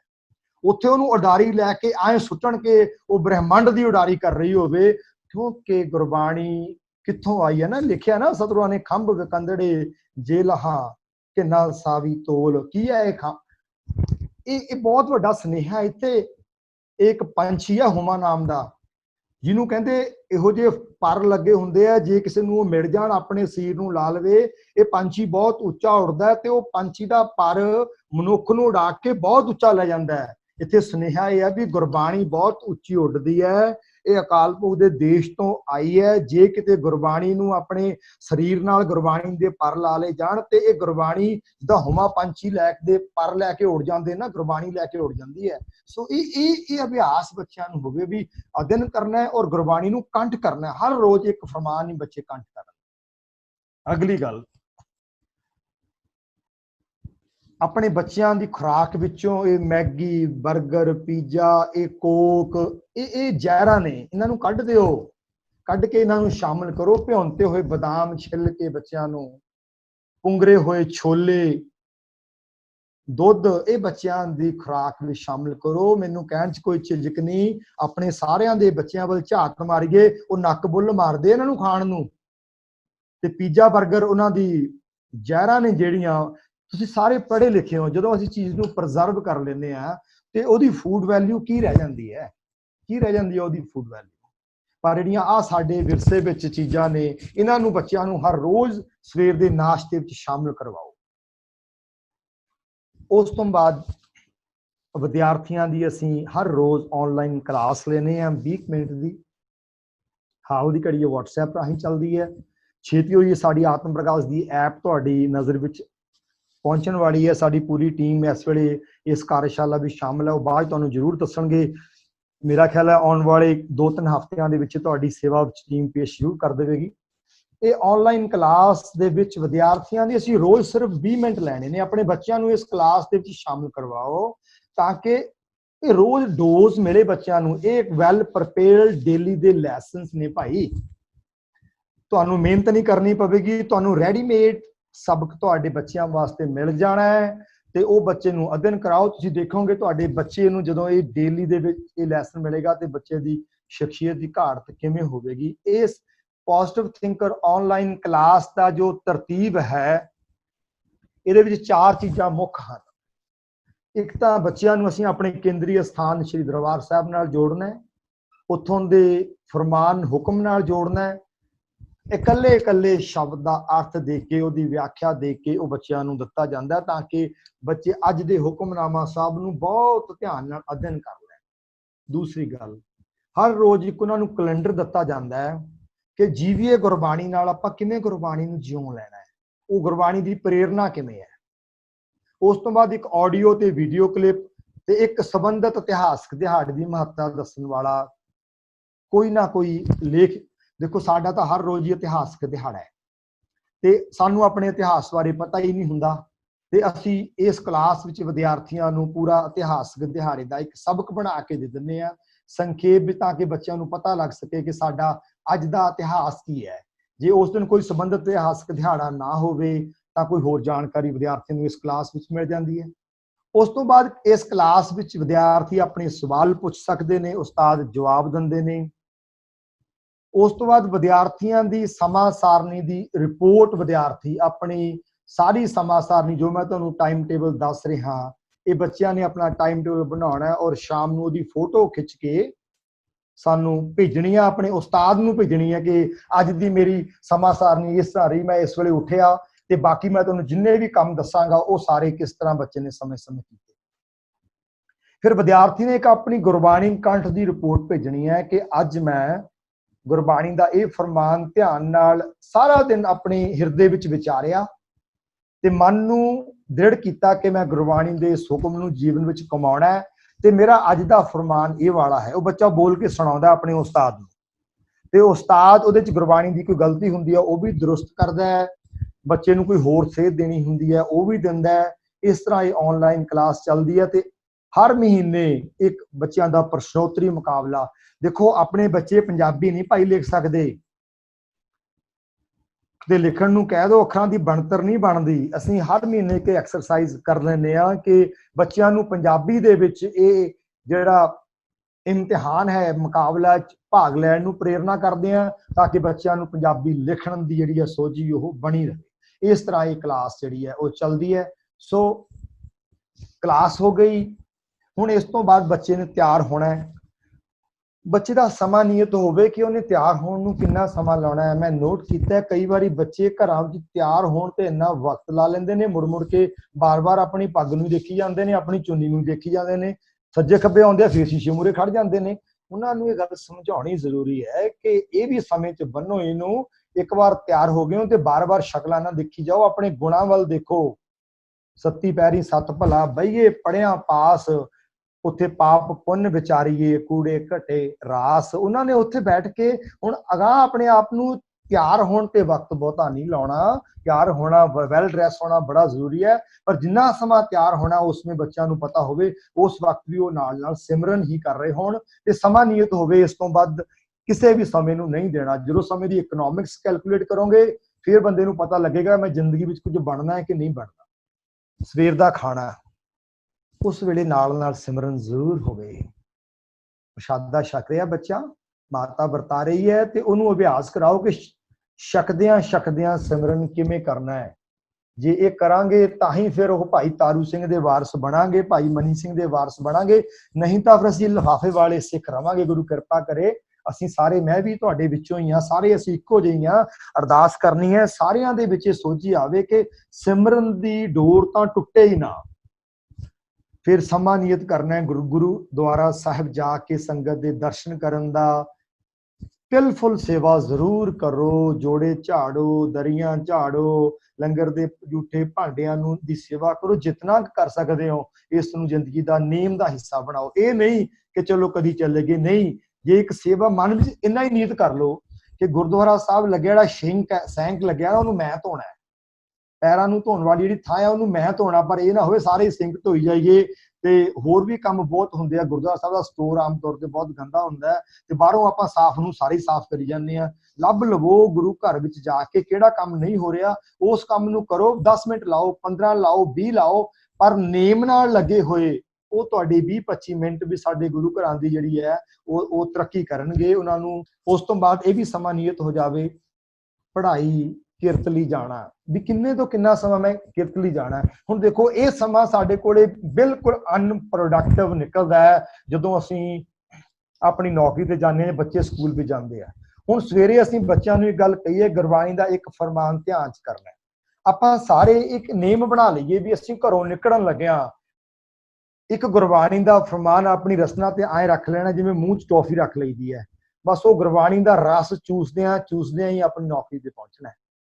ਤੇ ਜਦੋਂ ਕਿਤੇ ਨੌਕਰੀ ਤੋਂ ਬ੍ਰੇਕ ਹੋ ਗਈ, ਟੀ ਬ੍ਰੇਕ ਹੋ ਗਈ, ਲੰਚ ਬ੍ਰੇਕ ਹੋ ਗਈ, ਤੇ ਟੌਫੀ ਫਿਰ ਚੂਸਣੀ ਸ਼ੁਰੂ ਕਰ ਲੈਣੀ ਹੈ ਤੇ ਵਾਪਸੀ ਤੇ ਆਉਣ ਲੱਗਿਆ ਫਿਰ ਚੂਸ ਲੈਣਾ। ਸ਼ਾਮ ਤੱਕ ਇੰਨਾ ਕੁ ਰਸ ਚੋ ਜਾਣਾ ਨਾ ਸਾਡੇ ਅੰਦਰ। ਪਰ ਤਾਂ ਜੇ ਨੇਮ ਬਣ ਜਾਵੇ, ਨੇਮ ਬੜਾ ਇੰਪੋਰਟੈਂਟ ਹੈ। ਨੇਮ ਨਾਲ ਇਹਦੇ ਉੱਤੇ ਕੋਈ, ਦੇਖੋ ਮੈਂ ਤੁਹਾਨੂੰ ਜਿਹੜੀਆਂ ਬੇਨਤੀਆਂ ਕਰ ਰਿਹਾ ਇਹਦੇ ਲਈ ਕੋਈ ਖਾਸ ਸਮਾਂ ਨਹੀਂ ਦੇਣਾ, ਬਸ ਧਿਆਨ ਦੇਣਾ। ਸਾਡੇ ਕੋਲੇ ਸਾਰਿਆਂ ਕੋਲੇ ਮੇਰਾ ਖਿਆਲ ਹੈ ਘੱਟੋ ਘੱਟ 15-15 ਮਿੰਟ ਡਿਊਟੀ ਤੇ ਜਾਣ ਨੂੰ ਲੱਗਦੇ ਨੇ, ਕਈਆਂ ਦੇ ਵੱਧ ਵੀ ਲੱਗਦੇ ਹੋਣਗੇ। ਆਉਣ ਜਾਣ ਦਾ ਅੱਧਾ ਘੰਟਾ ਹੋ ਗਿਆ, ਅੱਧਾ ਘੰਟਾ ਗੁਰਬਾਣੀ ਕੰਠ ਤੇ ਲੱਗ ਗਿਆ, ਤੁਹਾਡੇ ਕੋਲ ਤਾਂ ਖਜ਼ਾਨਾ ਹੀ ਇੰਨਾ ਹੋ ਜਾਣਾ, ਹਲਤ ਪਲਤ ਦਾ ਆਪਣੇ ਆਪ ਹੀ ਬੰਦੋਬਸਤ ਹੋ ਜਾਣਾ। ਅੱਗੇ ਚੱਲੀਏ, ਸਮਾਂ ਨਿਯਤ ਹੋ ਜਾਵੇ ਸਕੂਲ ਦਾ, ਕਿਰਤ ਦਾ। ਆਪਾਂ ਦੇਖਦੇ ਹਾਂ ਬੱਚੇ ਸਕੂਲਾਂ ਵਿੱਚ, ਕਾਲਜ ਵਿੱਚ ਜਾਂਦੇ ਨੇ, ਛੁੱਟੀ ਹੋਣ ਤੋਂ ਬਾਅਦ ਕਿੰਨਾ ਸਮਾਂ ਫਿਰ ਘਰ ਨਹੀਂ ਪਰਤਦੇ। ਉਹਨਾਂ ਦੀ ਇੱਕ ਨਿਯਤ ਹੋ ਜਾਵੇ ਕਿ ਇੰਨੇ ਸਮੇਂ ਬਾਅਦ ਅਸੀਂ ਘਰ ਆ ਜਾਣਾ ਜਾਂ ਲਾਇਬ੍ਰੇਰੀ ਚਲੇ ਜਾਣਾ, ਹਰ ਚੀਜ਼ ਵਿਉਂਤਬੰਦੀ ਵਿੱਚ ਆ ਜਾਵੇ। ਦੁਪਹਿਰ ਦਾ ਖਾਣਾ ਖਾਣ ਦਾ ਸਮਾਂ ਤਿੰਨੋਂ ਵਕਤ ਨਿਯਤ ਹੋਣਾ। ਵਿਗਿਆਨੀ ਦੱਸਦੇ ਨੇ ਕਿ ਨਿਯਤ ਹੋਣ ਨਾਲ ਤੁਹਾਡੀ ਜਿਹੜੀ ਹੈ ਸਰੀਰ ਦੀ ਤਾਕਤ ਵੱਧਦੀ ਹੈ, ਫੁਰਤੀ ਵੱਧਦੀ ਹੈ, ਤੁਹਾਡਾ ਦਿਮਾਗ ਤੰਦਰੁਸਤ ਹੁੰਦਾ ਹੈ। ਇਹਦਾ ਸਮਾਂ ਨਿਯਤ ਹੋਵੇ। ਪੂਰਾ ਸਵੇਰ ਤੋਂ ਸ਼ਾਮ ਤੱਕ ਹੀ ਤੁਹਾਡੀ ਵਿਉਂਤਬੰਦੀ ਦਾ ਕੋਈ ਢਾਂਚਾ ਹੋਣਾ ਚਾਹੀਦਾ, ਕਿਸ ਵੇਲੇ ਖਾਣਾ। ਇਹ ਨਹੀਂ ਜਦੋਂ ਮਰਜ਼ੀ ਦੇਖ ਕੇ ਆਪਾਂ ਖਾਣਾ ਮੂੰਹ ਮਾਰਨਾ ਸ਼ੁਰੂ ਕਰ ਲੈਣਾ। ਨਿਯਤ ਕਰੀਏ ਸਮਾਂ। ਹੁਣ ਉਹੀ ਗੱਲ ਮੈਂ ਤੁਹਾਨੂੰ ਪਹਿਲਾਂ ਇਸ਼ਾਰਾ ਦਿਆ ਆ, ਵਾਪਸ ਘਰ ਆਉਣਾ ਹੈ। ਘਰ ਆ ਕੇ, ਘਰ ਆਉਣ ਦੇ ਸਮੇਂ ਨੂੰ ਵੀ ਅਸੀਂ ਗੁਰਬਾਣੀ ਕੰਠ ਦੇ ਅਭਿਆਸ ਤੇ ਸਿਮਰਨ ਲਈ ਵਰਤ ਜਾਣਾ। ਫਿਰ ਬੱਚਿਆਂ ਦਾ ਸਮਾਂ ਨਿਯਤ ਕਰੋ। ਬੱਚਿਆਂ ਨੂੰ ਕਿਤਾਬੀ ਕੀੜੇ ਨਹੀਂ ਬਣਾਉਣਾ। ਪੜ੍ਹਨਾ ਬਹੁਤ ਜ਼ਰੂਰੀ ਹੈ। ਘਰ ਆ ਕੇ 2, 3, 4 ਘੰਟੇ ਬਹੁਤ ਹੁੰਦੇ ਨੇ ਬੱਚੇ ਦੀ ਵਰਕਲੋਡ ਦੇ ਹਿਸਾਬ ਨਾਲ। ਇਦੋਂ ਵੱਧ ਨਿਰਾ ਕਿਤਾਬਾਂ ਦੇ ਵਿੱਚ, ਜਿਵੇਂ ਸਾਡੇ ਬਹੁਤਿਆਂ ਦੇ ਘਰਾਂ ਵਿੱਚ ਬੱਚੇ ਹੁੰਦੇ ਆ, ਉਹ ਕਿਤਾਬਾਂ ਨੇ ਕਿਤੇ ਨਾਲ ਨਹੀਂ ਜਾਣਾ। ਇਹ ਸਾਡੀਆਂ ਇੱਕ ਸਹਾਰਾ ਨੇ, ਛੋਟਾ ਜਿਹਾ। ਅਸਲੀ ਸਹਾਰਾ ਸਾਡਾ ਨਾਮ ਦਾ ਹੈ ਤੇ ਪੜ੍ਹਨਾ ਬਹੁਤ ਜ਼ਰੂਰੀ ਹੈ। ਪਰ ਪੜ੍ਹਾਈ ਤੁਸੀਂ ਵੇਖ ਹੀ ਲਈ ਹੈ, ਕਰੋਨਾ ਨੇ ਸਾਨੂੰ ਦੱਸ ਦਿੱਤਾ ਵੀ ਤੁਹਾਡੀ ਪੜ੍ਹਾਈ ਜੇ ਅਕਾਲ ਪੁਰਖ ਨਾ ਚਾਹਵੇ ਤਾਂ ਇਹ ਤਾਂ ਤੁਹਾਨੂੰ ਅੰਦਰ ਕੈਦ ਕਰਨ ਵਾਲੀ ਗੱਲ ਹੈ ਵੀ ਤੁਹਾਨੂੰ ਸੱਚ ਦੀ ਪੜ੍ਹਾਈ ਤੋਂ ਬਿਨਾਂ ਦੁਨਿਆਵੀ ਪੜ੍ਹਾਈ ਦਾ ਕੋਈ ਬੁੱਕਤ ਨਹੀਂ। ਸਮਾਂ ਨਿਯਤ ਕਰੋ। ਬਹੁਤ ਦੱਬ ਕੇ ਮਿਹਨਤ ਕਰਨੀ ਹੈ, ਬਹੁਤ ਕਾਬਲੀਅਤ ਨਾਲ ਮਿਹਨਤ ਕਰਨੀ ਹੈ, ਪਰ ਇਦਾਂ ਕਮਲੇ ਨਹੀਂ ਹੋ ਜਾਣਾ ਕਿ ਬਸ ਪੜ੍ਹਾਈ ਕਰੀ ਜਾਣੀ ਹੈ। ਤੇ ਪਾਠ ਦਾ ਸਮਾਂ ਇਸ ਕਰਕੇ ਨਹੀਂ ਕਿ ਪੜ੍ਹਾਈ ਦਾ ਲੋਡ ਹੈ। ਪਾਠ ਨੇ ਤੁਹਾਡੇ ਪੜ੍ਹਾਈ ਦੇ ਲੋਡ ਨੂੰ ਚੱਕ ਲੈਣਾ, ਤੁਹਾਡੇ ਪੜ੍ਹਾਈ ਦੇ ਲੋਡ ਨੂੰ ਖਰਾਬ ਨਹੀਂ ਕਰਨਾ। ਪਰ ਇਹ ਸੋਝੀ ਮੈਂ ਦਿਖਦਾ ਗੁਰਸਿੱਖਾਂ ਦੇ ਜਿਹੜੇ ਕਿ ਬਹੁਤ ਸਿਮਰਨ ਵਾਲੇ ਮਾਤਾ ਪਿਤਾ ਨੇ, ਉਹਨਾਂ ਦੇ ਬੱਚਿਆਂ ਵਿੱਚ ਵੀ ਇੰਨੀ ਦੌੜ ਹੈ, ਇਹ ਦੁਨਿਆਵੀ ਖਿੱਚ ਹੈ। ਬਾਣੀ ਵਾਸਤੇ ਵਕਤ ਜਿਹੜਾ ਹੈ ਵੀ ਜੇ ਮਿਲ ਗਿਆ ਤਾਂ ਕਰ ਲਵਾਂਗੇ। ਅੱਜ ਨਿਤਨੇਮ ਨਹੀਂ ਕੀਤਾ, ਨਹੀਂ ਅੱਜ ਸਕੂਲ ਦਾ ਕੰਮ ਬਹੁਤ ਮਿਲਿਆ ਸੀਗਾ, ਹਨਾ। ਕਿਤੇ ਕਿਤਾਏ ਬਾਣੀ ਪੜ੍ਹ ਲੈਣੀ ਪਈ, ਇਹ ਤਾਂ ਇਹ ਹੈ ਵੀ ਕਿਤੇ ਕਿਤਾਈ ਰੋਟੀ ਖਾ ਲੈਣੀ, ਬਾਕੀ ਦਿਨ ਭੁੱਖੇ ਹੀ ਸਰੀਰ ਨੂੰ, ਆਤਮਾ ਨੂੰ ਆਪਾਂ ਜੋ ਸੁੱਟਾਂਗੇ। ਤੇ ਫਿਰ ਇਸ ਕਰਕੇ ਸਮਾਂ ਨਿਯਤ ਕਰੋ ਪੜ੍ਹਾਈ ਦਾ। ਪੜ੍ਹਾਈ ਤੋਂ ਬਿਨਾਂ ਅਖਬਾਰਾਂ ਬੱਚਿਆਂ ਨੂੰ ਪੜ੍ਹਨ ਨੂੰ ਦਿਓ। 10 ਮਿੰਟ ਪੜ੍ਹਨ, 15 ਮਿੰਟ ਰਸਾਲੇ ਪੜ੍ਹਨ, ਉਹ ਕੁਝ ਹੋਰ ਪੜ੍ਹਨ। ਸਿਲੇਬਸ ਤੋਂ ਬਿਨਾਂ ਉਹਨਾਂ ਨੂੰ ਚੰਗੀਆਂ ਕਿਤਾਬਾਂ ਦਿਓ, ਚੰਗੀਆਂ ਵੈਬਸਾਈਟਸ ਦਾ ਅਧਿਐਨ ਕਰਨ ਨੂੰ ਦਿਓ। ਉਹਨਾਂ ਦਾ ਸਮਾਂ ਨਿਯਤ ਹੋਵੇ ਵੀ ਇੰਨੇ ਸਮੇਂ 'ਚ ਮੈਂ ਹੋਰ ਕਿਤਾਬ ਪੜ੍ਹਨੀ ਹੈ, ਇੰਨੇ ਸਮੇਂ 'ਚ ਮੈਂ ਹੋਰ ਵੈਬਸਾਈਟ ਨੂੰ ਸਟੱਡੀ ਕਰਨਾ ਹੈ। ਹਰ ਬੱਚੇ ਵਿੱਚ ਕੋਈ ਨਾ ਕੋਈ ਆਰਟ ਹੁੰਦਾ ਹੈ, ਉਹਨਾਂ ਬੱਚਿਆਂ ਦਾ ਉਹ ਆਰਟ ਨਿਖਾਰੋ। ਜਦੋਂ ਬੱਚਿਆਂ ਦੇ ਆਰਟ ਪ੍ਰਫੁੱਲਤ ਹੋਣਗੇ ਤੇ ਉਹਨਾਂ ਦਾ ਜਿਹੜਾ ਡਿਸੀਜਨ ਮੇਕਿੰਗ ਪਾਵਰ ਹੈ ਉਹ ਵਧੇਗੀ, ਉਹਨਾਂ ਦੀ ਲਾਈਫ ਦੇ ਵਿੱਚ ਰਸ ਭਰੇਗਾ, ਇੰਟਰਸਟ ਬਣੇਗਾ। ਜਦੋਂ ਚੇਂਜ ਹੁੰਦੀ ਹੈ, ਕੁਝ ਸਮਾਂ ਆਪਣੀ ਦੁਨਿਆਵੀ ਪੜ੍ਹਾਈ ਕੀਤੀ, ਫਿਰ ਬੱਚਾ ਖੇਡਿਆ, ਬੱਚੇ ਨੇ ਮਿਊਜ਼ਿਕ ਕੀਤਾ, ਬੱਚੇ ਨੇ ਸਪੋਰਟਸ ਕੀਤੀਆਂ, ਜਦੋਂ ਵਾਪਸ ਆਪਣੀ ਪੜ੍ਹਾਈ ਤੇ ਬੈਠਦਾ ਉਹਦਾ ਦਿਮਾਗ ਬਹੁਤ ਫਰਤੀਲਾ ਹੁੰਦਾ ਉਹਨੂੰ ਚੱਕਣ ਦੇ ਵਾਸਤੇ, ਉਸ ਗੱਲ ਨੂੰ ਸਮਝਣ ਦੇ ਵਾਸਤੇ। ਇਸ ਕਰਕੇ ਬੱਚਿਆਂ ਦੀ ਵਿਸ਼ੇਸ਼ ਕਲਾ ਇਹਦੇ ਵਿੱਚ ਬੱਚਿਆਂ ਦੇ ਸ਼ਸਤਰ ਵਿਦਿਆ ਦਾ ਅਭਿਆਸ ਕਰਾਉਣਾ, ਬੱਚਿਆਂ ਨੂੰ ਫਾਈਨ ਆਰਟ ਸਿਖਾਉਣਾ, ਬੱਚਿਆਂ ਨੂੰ ਸੰਗੀਤ ਦੀ ਜਾਣਕਾਰੀ ਦੇਣੀ। ਸ਼ਾਮ ਨੂੰ ਚੌਂਕੀ ਸੋਦਰ ਲੱਗੇ। ਚੌਂਕੀ ਸੋਦਰ ਦੇ ਵਿੱਚ ਦੇਖੋ ਜੀ, ਪਰਿਵਾਰ ਸਮੇਤ ਚੌਂਕੀ ਲੱਗੇ, ਪਰਿਵਾਰ ਇਕੱਠਾ ਬਹਿ ਕੇ ਬਾਣੀ ਪੜ੍ਹੇ, ਇੱਕ ਸ਼ਬਦ ਦੀ ਕੀਰਤਨ ਦੀ ਚੌਂਕੀ ਨਾਲ ਲੱਗ ਸਕੇ, ਬਹੁਤ ਵਧੀਆ ਬਾਣੀ ਦੀ ਵਿਚਾਰ ਹੋ ਜਾਵੇ, ਹੁਕਮਨਾਮੇ ਦੀ ਵਿਚਾਰ ਹੋ ਜਾਵੇ। ਸ਼ਾਮ ਨੂੰ ਮੇਰੇ ਤੋਂ ਬਾਅਦ ਤੁਹਾਡੇ ਨਾਲ ਦੀਆਂ ਸਕਸੈਸ ਸਟੋਰੀ ਸਾਂਝੀਆਂ ਕਰਨੀਆਂ ਨੇ, ਭੈਣ ਮਨਦੀਪ ਕੌਰ ਜੀ ਸਾਂਝੀਆਂ ਕਰਨਗੇ ਕਿ ਕਿਸ ਤਰ੍ਹਾਂ ਇਹ ਪਰਿਵਾਰਾਂ ਵਿੱਚ ਜਿਹੜੇ ਬੱਚੇ ਇਸ ਪੋਜ਼ਿਟਿਵ ਥਿੰਕਰ ਟ੍ਰੇਨਿੰਗ ਇੰਸਟੀਚਿਊਟ ਨਾਲ ਜੁੜ ਚੁੱਕੇ ਨੇ, ਕਿੱਦਾਂ ਪਰਿਵਾਰਾਂ ਵਿੱਚ ਸ਼ਾਮ ਨੂੰ ਚੌਂਕੀ ਸੋਦਰ ਦੀ ਲੱਗਦੀ ਹੈ। ਇਹ ਨਿੱਜੀ ਘਾਟ ਹੋ ਰਹੀ ਹੈ ਇੱਕ ਇੱਕ ਬੱਚੇ ਦੀ। ਫਿਰ ਬੱਚੇ ਦਾ ਸਮਾਂ ਨਿਯਤ ਹੋਵੇ, ਘਰੇਲੂ ਕੰਮ ਬੱਚਿਆਂ ਨੂੰ ਆਪਾਂ ਕਰਾਈਏ। ਆਪਾਂ ਬੱਚਿਆਂ ਨੂੰ ਘਰ ਦੇ ਕੰਮ 'ਚ ਇਸ ਕਰਕੇ ਲਾਉਂਦੇ ਦੀ ਪੜ੍ਹਾਈ ਖਰਾਬ ਹੋਵੇਗੀ। ਇਹ ਪੜ੍ਹੇ ਲਿਖੇ ਮਾਪਿਆਂ ਦੀ ਅਨਪੜ੍ਹਤਾ ਹੁੰਦੀ ਹੈ। ਜੇ ਤੁਸੀਂ ਆਪਣੇ ਬੱਚਿਆਂ ਨੂੰ ਘਰ ਦੇ ਕੰਮ, ਆਪਣਾ ਕਮਰਾ ਸਾਫ਼ ਕਰਾਉਣਾ, ਕਿਚਨ 'ਚ ਮਾਤਾ ਨਾਲ ਕੰਮ ਕਰਾਉਣਾ, ਕਿਚਨ ਗਾਰਡਨ 'ਚ ਪਿਤਾ ਨਾਲ ਕੰਮ ਕਰਾਉਣਾ, ਆਪਣੇ ਪਿਤਾ ਜੀ ਨਾਲ ਦੁਕਾਨ ਤੇ ਕੰਮ ਕਰਾਉਣਾ, ਇਹ ਨਾ ਸਿਖਾਇਆ ਤੇ ਤੁਹਾਡੀ ਇਹ ਪੜ੍ਹਾਈ ਕਿਸੇ ਕੰਮ ਦੀ ਨਹੀਂ। ਐਵੇਂ ਭੁਲੇਖੇ 'ਚ ਨਾ ਆਪਾਂ ਤੁਰੇ ਫਿਰੀਏ। ਇਹ ਗੱਲਾਂ ਬਹੁਤ ਜ਼ਰੂਰੀ ਨੇ। ਲੈਕਚਰਾਂ ਵਿੱਚ ਆਪਾਂ ਬਹੁਤ ਸੁਣਦੇ ਹਾਂ, ਤੁਸੀਂ ਆਪਣੇ ਵਿਦਿਅਕ ਅਦਾਰਿਆਂ 'ਚ ਪੜ੍ਹਾਉਂਦੇ ਹੋ, ਸਮੇਂ-ਸਮੇਂ ਆ ਕੇ ਵਿਦਵਾਨ ਤੁਹਾਨੂੰ ਇਹ ਗੱਲਾਂ ਦੱਸਦੇ ਨੇ, ਪਰ ਆਪਾਂ ਕਰਦੇ ਨਹੀਂ ਆ ਇਹਨਾਂ ਨੂੰ। ਆਪੋ ਆਪਣਾ ਮੁਲਾਂਕਣ ਨਾਲ ਕਰਦੇ ਜਾਈਏ। ਪਰ ਇਹ ਪੋਜ਼ਿਟਿਵ ਥਿੰਕਰ ਟ੍ਰੇਨਿੰਗ ਇੰਸਟੀਚਿਊਟ ਕੀ ਕਰਦਾ, ਕੱਲੀ ਕੱਲੀ ਗੱਲ ਦੀ ਰਿਪੋਰਟ ਮੰਗਦਾ ਸ਼ਾਮ ਨੂੰ, ਵੀ ਤੂੰ ਅੱਜ ਮਾਤਾ ਪਿਤਾ ਨਾਲ ਕੰਮ ਕਰਵਾਇਆ ਕਿ ਨਹੀਂ ਕਰਾਇਆ, ਕਿੰਨਾ ਸਮਾਂ ਕਰਾਇਆ। ਕਸਰਤ, ਖੇਡਾਂ ਇਹ ਬਹੁਤ ਜ਼ਰੂਰੀ ਨੇ, ਇਹਨੂੰ ਆਪਣੇ ਨੇਮ ਵਿੱਚ ਸ਼ਾਮਿਲ ਕਰਨਾ ਸਰੀਰ ਦੀ ਫਿਟਨੈਸ ਦੇ ਲਈ। ਔਰ ਇਹ ਸਾਰੇ ਕੰਮ ਕਰਦੇ ਆ ਨਾਲ ਨਾਲ ਸਿਮਰਨ ਕਰਨਾ, ਜਿਵੇਂ ਮੈਂ ਤੁਹਾਨੂੰ ਉੱਪਰ ਵੀ ਸਲਾਈਡਸ ਦਿਖਾ ਰਿਹਾ। ਜਿੱਥੇ ਅਸੀਂ ਦਿਮਾਗੀ ਕੰਮ ਨਹੀਂ ਕਰ ਰਹੇ, ਉਸ ਵਕਤ ਨਾਲ ਨਾਲ ਸਿਮਰਨ ਕਰਨ ਦੀ ਪ੍ਰੇਰਨਾ।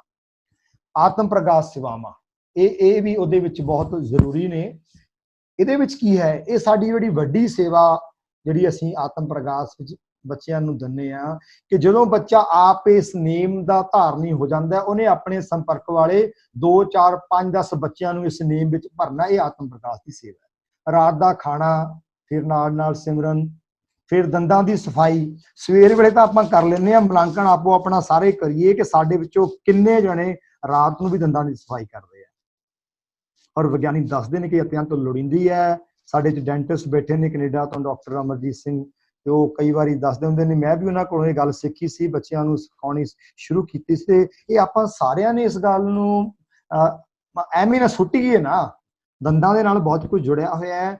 ਦੰਦ ਗੰਦੇ ਨੇ ਤੇ ਸਰੀਰ ਦੇ ਅੰਦਰ ਹੋਰ ਬਹੁਤ ਸਾਰੀਆਂ ਬਿਮਾਰੀਆਂ ਨੂੰ ਵੀ ਮੂੰਹ 'ਚ ਰਹਿ ਕੇ ਕੀਟਾਣੂ ਜਨਮ ਦਿੰਦੇ ਨੇ। ਉਹ ਗੱਲ ਕਈ ਵਾਰੀ ਬਹੁਤ ਦੂਰ ਚਲੀ ਜਾਂਦੀ ਹੈ, ਇਹਨੂੰ ਕੈਜੂਅਲ ਨਾ ਲਵੋ। ਸ਼ਾਮ ਨੂੰ ਦੰਦਾਂ ਦੀ ਸਫਾਈ ਸੌਣ ਤੋਂ ਪਹਿਲਾਂ ਹੋਣੀ ਜ਼ਰੂਰੀ ਹੈ। ਫਿਰ ਰਾਤ ਨੂੰ ਸੌਣ ਤੋਂ ਪਹਿਲਾਂ, ਸੋਹਿਲਾ ਸਾਹਿਬ ਤੋਂ ਪਹਿਲਾਂ ਸਵੈ ਮੁਲਾਂਕਣ, ਵੀ ਅੱਜ ਮੇਰੀ ਆਤਮਾ ਨੇ ਕਿੰਨੀ ਕੁ ਉਡਾਰੀ ਮਾਰੀ, ਅੱਜ ਮੈਂ ਦੁਨਿਆਵੀ ਗਿਆਨ ਕਿੰਨਾ ਹਾਸਲ ਕੀਤਾ, ਅੱਜ ਦਾ ਮੇਰਾ ਨੇਮ ਕਿਵੇਂ ਰਿਹਾ। ਪੂਰੀ ਪ੍ਰਗਤੀ ਰਿਪੋਰਟ ਭਰ ਕੇ ਆਪਣੇ ਉਸਤਾਦ ਨੂੰ, ਮੈਂਟਰ ਨੂੰ ਭੇਜ ਦੇਣੀ ਹੈ। ਉਸ ਤੋਂ ਬਾਅਦ ਸੋਹਿਲਾ ਸਾਹਿਬ ਦਾ ਜਾਪ ਕਰਕੇ, ਅਰਦਾਸ ਕਰਕੇ ਵਾਹਿਗੁਰੂ ਜੀ ਦੇ ਚਰਨਾਂ ਵਿੱਚ ਵਿਸ਼ਰਾਮ ਕਰਨਾ ਹੈ। ਸਿਮਰਨ ਦੇ ਵਿੱਚ ਆਪਣੀ ਰਾਤਰੀ ਬਤੀਤ ਕਰਨੀ ਹੈ। ਸੋ ਇਸ ਤਰ੍ਹਾਂ ਦਾ ਜਿਹੜਾ ਇਹ ਹੈਗਾ ਨੇਮ, ਅਸੀਂ ਬੱਚਿਆਂ ਦੇ ਰੋਜ਼ ਦੇ ਜੀਵਨ ਵਿੱਚ ਸ਼ਾਮਿਲ ਕਰਨਾ। ਮੈਂ ਤੁਹਾਨੂੰ ਸਿਰਫ ਨਜ਼ਰ ਕਰ ਰਿਹਾ, ਬਸ ਮੈਂ ਤੁਹਾਡੇ 2-3 ਮਿੰਟ ਹੋਰ ਲੈਣੇ ਨੇ ਕਿ ਆਹ ਇੱਕ ਬੱਚੀ ਦਾ ਟਾਈਮ ਟੇਬਲ ਹੈ। ਦੇਖੋ ਕਿੰਨਾ ਸੋਹਣਾ ਬੱਚੇ ਨੇ ਸਜਾ ਕੇ ਲਿਖਿਆ ਹੋਇਆ। ਇਹ ਮੈਂ ਤੁਹਾਨੂੰ ਨਜ਼ਰ ਕਰ ਰਿਹਾ ਵੀ ਇਸ ਤਰ੍ਹਾਂ ਬੱਚੇ, ਜਿਹੜੀ ਮੈਂ ਉੱਪਰ ਤੁਹਾਨੂੰ ਗੱਲਾਂ ਦੱਸੀਆਂ, ਸਾਰੀਆਂ ਹੀ ਇਸ ਟਾਈਮ ਟੇਬਲ ਵਿੱਚ ਨੇ।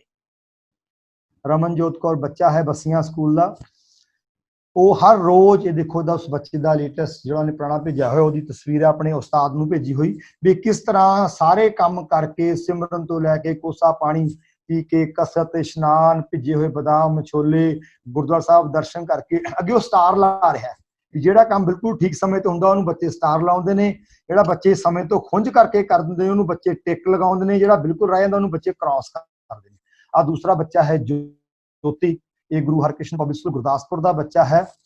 ਇਸ ਜੋਤੀ ਬੱਚੇ ਨੂੰ ਦੇਖੋ ਕਿ ਇਹਨੇ ਵੀ ਆਪਣਾ ਟਾਈਮ ਟੇਬਲ ਕਿਸ ਤਰ੍ਹਾਂ ਬਣਾਇਆ ਹੋਇਆ ਤੇ ਕਿਸ ਤਰ੍ਹਾਂ ਉਹਨੂੰ ਡੇਲੀ। ਇਸ ਤਰ੍ਹਾਂ ਇੱਕ ਹੋਰ ਬੱਚਾ ਹੈ ਸ਼ਬਨੀਤ ਕੌਰ, ਕਿਸ ਤਰ੍ਹਾਂ ਸਜਾ ਕੇ ਬੱਚੇ ਨੇ ਦੇਖੋ ਸਵੇਰੇ ਉੱਠਣ ਤੋਂ ਲੈ ਕੇ ਰਾਤ ਤੱਕ ਦਾ। ਇਸ ਤਰ੍ਹਾਂ ਹੈ। ਇਹ ਜਿਹੜੀ ਮੈਂ ਤੁਹਾਨੂੰ ਗੱਲ ਕਹਿ ਰਿਹਾ, ਇੱਕ ਮਤਲਬ ਕਿ ਇੱਕ ਕਲਪਨਾ ਜਾਂ ਫੁਰਨਾ ਨਹੀਂ ਹੈ।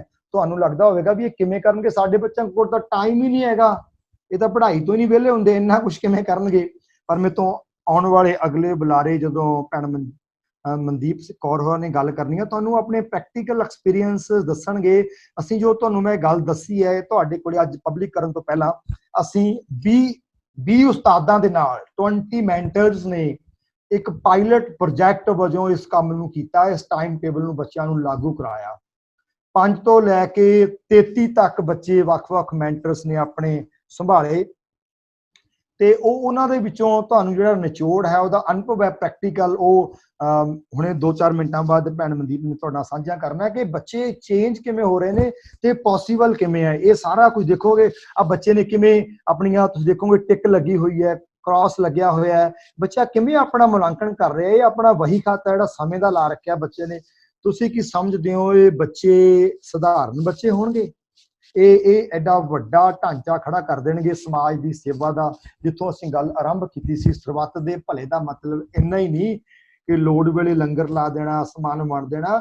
ਤੁਸੀਂ ਢਾਂਚੇ ਨੂੰ ਇਹੋ ਜਿਹਾ ਬਣਾ ਦੇਣਾ ਕਿ ਢਾਂਚਾ ਲੰਗਰ ਲਾਵੇਗਾ, ਢਾਂਚਾ ਪ੍ਰਬੰਧ ਕਰੇਗਾ। ਇੱਕ ਹਲੀਮੀ ਰਾਜ ਜਿਹਨੂੰ BBC ਨੇ ਅਨਾਉਂਸ ਕਰ ਦਿੱਤਾ ਨਾ ਪਿਛਲੇ ਦਿਨੀ ਕਿ ਇਹ ਦੁਨੀਆ ਦਾ ਹਲੀਮੀ ਰਾਜ ਸੀ, ਇਦੋਂ ਉੱਤਮ ਰਾਜ ਕੋਈ ਨਹੀਂ। ਆਪਣੇ ਬੱਚਿਆਂ ਨੂੰ ਇਹ ਕੰਨ ਵਿੱਚ ਦੱਸ ਕੇ ਸਵਾਓ ਕਿ ਬੇਟਾ ਆਪਣੀ ਸਰੀਰ ਦੀ, ਆਪਣੇ ਮਨ ਦੀ, ਆਪਣੀ ਆਤਮਾ ਦੀ ਘਾੜ ਏਦਾਂ ਘੜ, ਤੂੰ ਵੱਡਾ ਹੋ ਕੇ ਇਹੋ ਜਿਹਾ ਸ਼ਕਤੀਸ਼ਾਲੀ ਰਾਜ ਸਥਾਪਿਤ ਕਰਨਾ, ਸਿੰਘਾਸਣ ਸਥਾਪਿਤ ਕਰਨਾ ਜਿਹੋ ਜਿਹਾ ਤੇਰੇ ਬਜ਼ੁਰਗਾਂ ਨੇ ਖਾਲਸਾ ਦਰਬਾਰ ਲਾਹੌਰ ਦੇ ਨਾਂ ਥੱਲੇ 1801 ਤੋਂ 1849 ਤੱਕ ਦਿੱਤਾ। ਇਹ ਸਾਡਾ ਮਿਸ਼ਨ ਹੈ ਕਿ ਰਾਤ ਨੂੰ ਸੌਣ ਲੱਗੇ ਬੱਚੇ ਨੂੰ ਮਾਂ ਉਹਦੇ ਕੰਨ ਵਿੱਚ ਪਾ ਦੇਵੇ, ਪੁੱਤਰ ਇਹ ਰਾਜ ਸਥਾਪਿਤ ਹੋ ਜਾਣਾ ਚਾਹੀਦਾ, ਜਿਸ ਰਾਜ ਕੋਈ ਭੁੱਖਾ ਨਾ ਹੋਵੇ, ਨੰਗਾ ਨਾ ਹੋਵੇ, ਕਿਸੇ ਦੇ ਨਾਲ ਬੋਲੀ ਦੇ ਆਧਾਰ ਤੇ ਵਿਤਕਰਾ ਨਾ ਹੋਵੇ, ਧਰਮ ਦੇ ਨਾਂ ਤੇ ਵਿਤਕਰਾ ਨਾ ਹੋਵੇ, ਸਾਰਿਆਂ ਨੂੰ ਸਾਰੇ ਅਧਿਕਾਰ ਮਿਲਣ ਤੇ ਇੱਕ ਐਸਾ ਸਮਾਜ ਹੋਵੇ ਜਿਹਦੀ ਲੋਚਾ ਇਹ ਸਮਾਜ ਦੇ ਹਰ ਬਸ਼ਿੰਦੇ ਨੂੰ ਹੈ ਪਰ ਉਹਨੂੰ ਮਿਲ ਨਹੀਂ ਰਿਹਾ ਕਿਤੋਂ।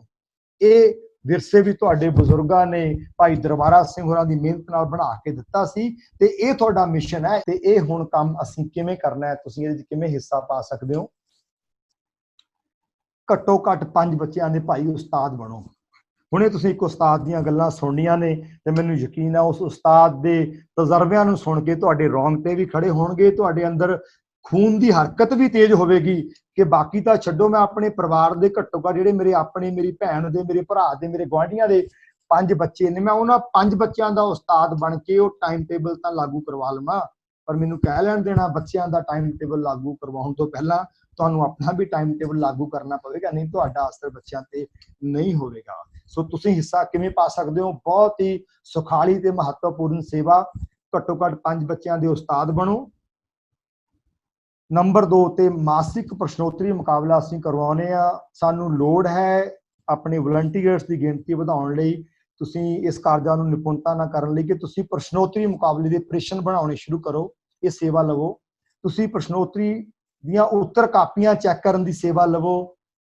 ਇਤਿਹਾਸਕ ਦਿਹਾੜਿਆਂ ਸੰਬੰਧੀ ਅਸੀਂ ਸਬਕ ਦਿੰਦੇ ਹਾਂ। ਲਗਭਗ 70 ਇਤਿਹਾਸਕ ਦਿਹਾੜਿਆਂ ਦੇ ਅਸੀਂ ਸਬਕ ਤਿਆਰ ਕਰ ਚੁੱਕੇ ਹਾਂ।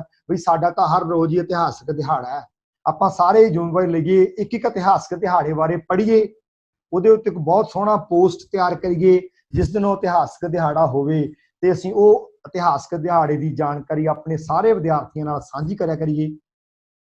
ਬੱਚਿਆਂ ਨੂੰ ਕਰੀਅਰ ਗਾਈਡੈਂਸ ਦੀ ਸੇਵਾ ਤੁਸੀਂ ਲੈ ਸਕਦੇ ਹੋ। ਬੱਚੇ ਹੁਣ ਜਿਵੇਂ ਪੜ੍ਹ ਕੇ ਆਪਣੀ ਵਿੱਦਿਆ ਨੂੰ ਅੱਗੇ ਲਿਜਾਣ ਵਾਸਤੇ ਸਮੇਂ-ਸਮੇਂ ਵਿਚਾਰਾਂ ਪੁੱਛਦੇ ਰਹਿੰਦੇ ਨੇ, ਅਸੀਂ ਆਪਣੀ ਸਮਰੱਥਾ ਮੁਤਾਬਕ ਉਹਨਾਂ ਨੂੰ ਗਾਈਡ ਵੀ ਕਰਦੇ ਹਾਂ। ਪਰ ਜਿਵੇਂ ਸੰਗਤ ਵਿੱਚ ਅੱਜ ਹੁਣ ਵਿਸ਼ਵ ਦੇ ਵਿੱਚੋਂ ਅਸੀਂ ਵੱਖ-ਵੱਖ ਦੁਨੀਆ ਦੇ ਕੋਨੇ-ਕੋਨੇ ਚੋਂ ਜੁੜੇ ਬੈਠੇ ਹੋ, ਆਪਣੇ ਆਪ ਨੂੰ ਇਸ ਸੇਵਾ ਲਈ ਵਲੰਟੀਅਰ ਕਰੋ ਜਿਨ੍ਹਾਂ ਕੋਲ ਇਹ ਮਹਾਰਤ ਹੈ। ਅਸੀਂ ਬੱਚਿਆਂ ਨੂੰ ਤੁਹਾਡੇ ਸੰਪਰਕ ਵਿੱਚ ਲਿਆਈਏ, ਤੁਸੀਂ ਉਹਨਾਂ ਬੱਚਿਆਂ ਨੂੰ ਕਰੀਅਰ ਗਾਈਡੈਂਸ ਦਿਓ। ਆਤਮ ਪ੍ਰਕਾਸ਼ ਦੀਆਂ ਪ੍ਰਕਾਸ਼ਨਾਵਾਂ ਇਸ ਵੇਲੇ ਇੰਗਲੈਂਡ ਦੇ 9 ਸਕੂਲਾਂ ਨੇ ਆਪਣੇ ਸਿਲੇਬਸ ਵਿੱਚ ਸ਼ਾਮਿਲ ਕਰ ਲਈਆਂ ਨੇ। ਕੈਨੇਡਾ ਤੋਂ ਇੱਕ ਸਕੂਲ ਦੇ ਪ੍ਰਿੰਸੀਪਲ ਸਾਡੇ ਨਾਲ ਨੇ, ਉਹਨਾਂ ਨੇ ਆਉਣ ਵਾਲੇ ਸੈਸ਼ਨ ਤੋਂ ਇਹਨਾਂ ਕਿਤਾਬਾਂ ਨੂੰ ਆਪਣੇ ਸਕੂਲ ਵਿੱਚ ਸ਼ਾਮਿਲ ਕਰਨ ਦੀ ਪ੍ਰਵਾਨਗੀ ਦੇ ਦਿੱਤੀ ਹੈ। ਆਸਟ੍ਰੇਲੀਆ ਦੇ ਵਿੱਚ ਇੱਕ ਸਕੂਲ ਦੇ ਵਿੱਚ ਇਹ ਕਾਰਜ ਕਰਨ ਲਈ ਆਸਟ੍ਰੇਲੀਆ ਵਾਲੇ ਵੀਰ ਜਿਹੜੇ ਯਤਨ ਕਰ ਰਹੇ ਨੇ। ਇਸੇ ਤਰ੍ਹਾਂ ਅਮਰੀਕਾ ਦੇ ਵਿੱਚ ਵੀ ਇੱਕ ਸਕੂਲ ਦੇ ਵਿੱਚ ਇਸ ਸਿਲੇਬਸ ਨੂੰ ਸ਼ਾਮਿਲ ਕਰਨ ਲਈ ਅਮਰੀਕਾ ਦੇ ਵਲੰਟੀਅਰ ਯਤਨਸ਼ੀਲ ਨੇ, ਆਉਣ ਵਾਲੇ ਸੈਸ਼ਨ ਤੋਂ ਉੱਥੇ ਉਹ ਉਪਰਾਲਾ ਕਰ ਰਹੇ ਨੇ। ਸੋ ਆਪਾਂ ਜਿੱਥੇ ਵੀ ਬੈਠੇ ਆ, ਇਸ ਸਿਲੇਬਸ ਕਿਉਂਕਿ ਜਿਨ੍ਹਾਂ ਨੂੰ ਪਤਾ ਹੈ ਉਹ ਜਾਣਦੇ ਨੇ, ਇਹਨਾਂ ਨੂੰ ਨਹੀਂ ਪਤਾ, ਸਾਡੇ YouTube ਚੈਨਲ ਤੇ ਤੁਹਾਨੂੰ ਇਸ ਸਿਲੇਬਸ ਦੀ ਵਿਸਥਾਰ ਜਾਣਕਾਰੀ ਮਿਲ ਜਾਵੇਗੀ। ਉਸ ਸਿਲੇਬਸ ਵਿੱਚ ਅਸੀਂ ਆਪਣੇ ਬੱਚਿਆਂ ਨੂੰ ਜੋੜੀਏ, ਉਹਨਾਂ ਦੇ ਸਕੂਲਾਂ ਨੂੰ ਜੋੜੀਏ। ਔਰ ਆਖਰੀ ਔਰ ਬੜੀ ਮਹੱਤਵਪੂਰਨ ਸੇਵਾ ਜਿਹੜੀ ਮੈਂ ਲਿਖੀ ਹੈ, ਜਿਹੜੀ ਤੁਸੀਂ ਕਰ ਸਕਦੇ ਹੋ। ਤੁਸੀਂ ਬਹੁਤ ਪੜ੍ਹੇ ਲਿਖੇ ਹੋ, ਸਿਆਣੇ ਹੋ, ਸਮਝਦਾਰ ਹੋ, ਸਮਝ ਸਕਦੇ ਹੋ ਕਿ ਇੱਕ ਸਕੂਲ ਨੂੰ, ਇੱਕ ਕਾਲਜ ਨੂੰ ਚਲਾਉਣ ਦੇ ਲਈ ਕੁਝ ਕੁੱਲ ਵਕਤੀ ਟੀਮ ਦੀ ਲੋੜ ਹੁੰਦੀ ਹੈ। ਆਤਮ ਪ੍ਰਕਾਸ਼ ਇੱਕ ਨਿਸ਼ਕਾਮ ਸੇਵਾਦਾਰਾਂ ਦਾ ਕਾਫਲਾ ਹੈ। ਸਾਡੇ ਕੋਲੇ 4 ਕੁੱਲ ਵਕਤੀ ਟੀਮ ਮੈਂਬਰ ਹਨ ਜਿਹੜੇ ਬੜੀ ਭਾਵਨਾ ਨਾਲ ਇਸ ਕਾਰਜ ਨੂੰ ਕਰ ਰਹੇ ਨੇ।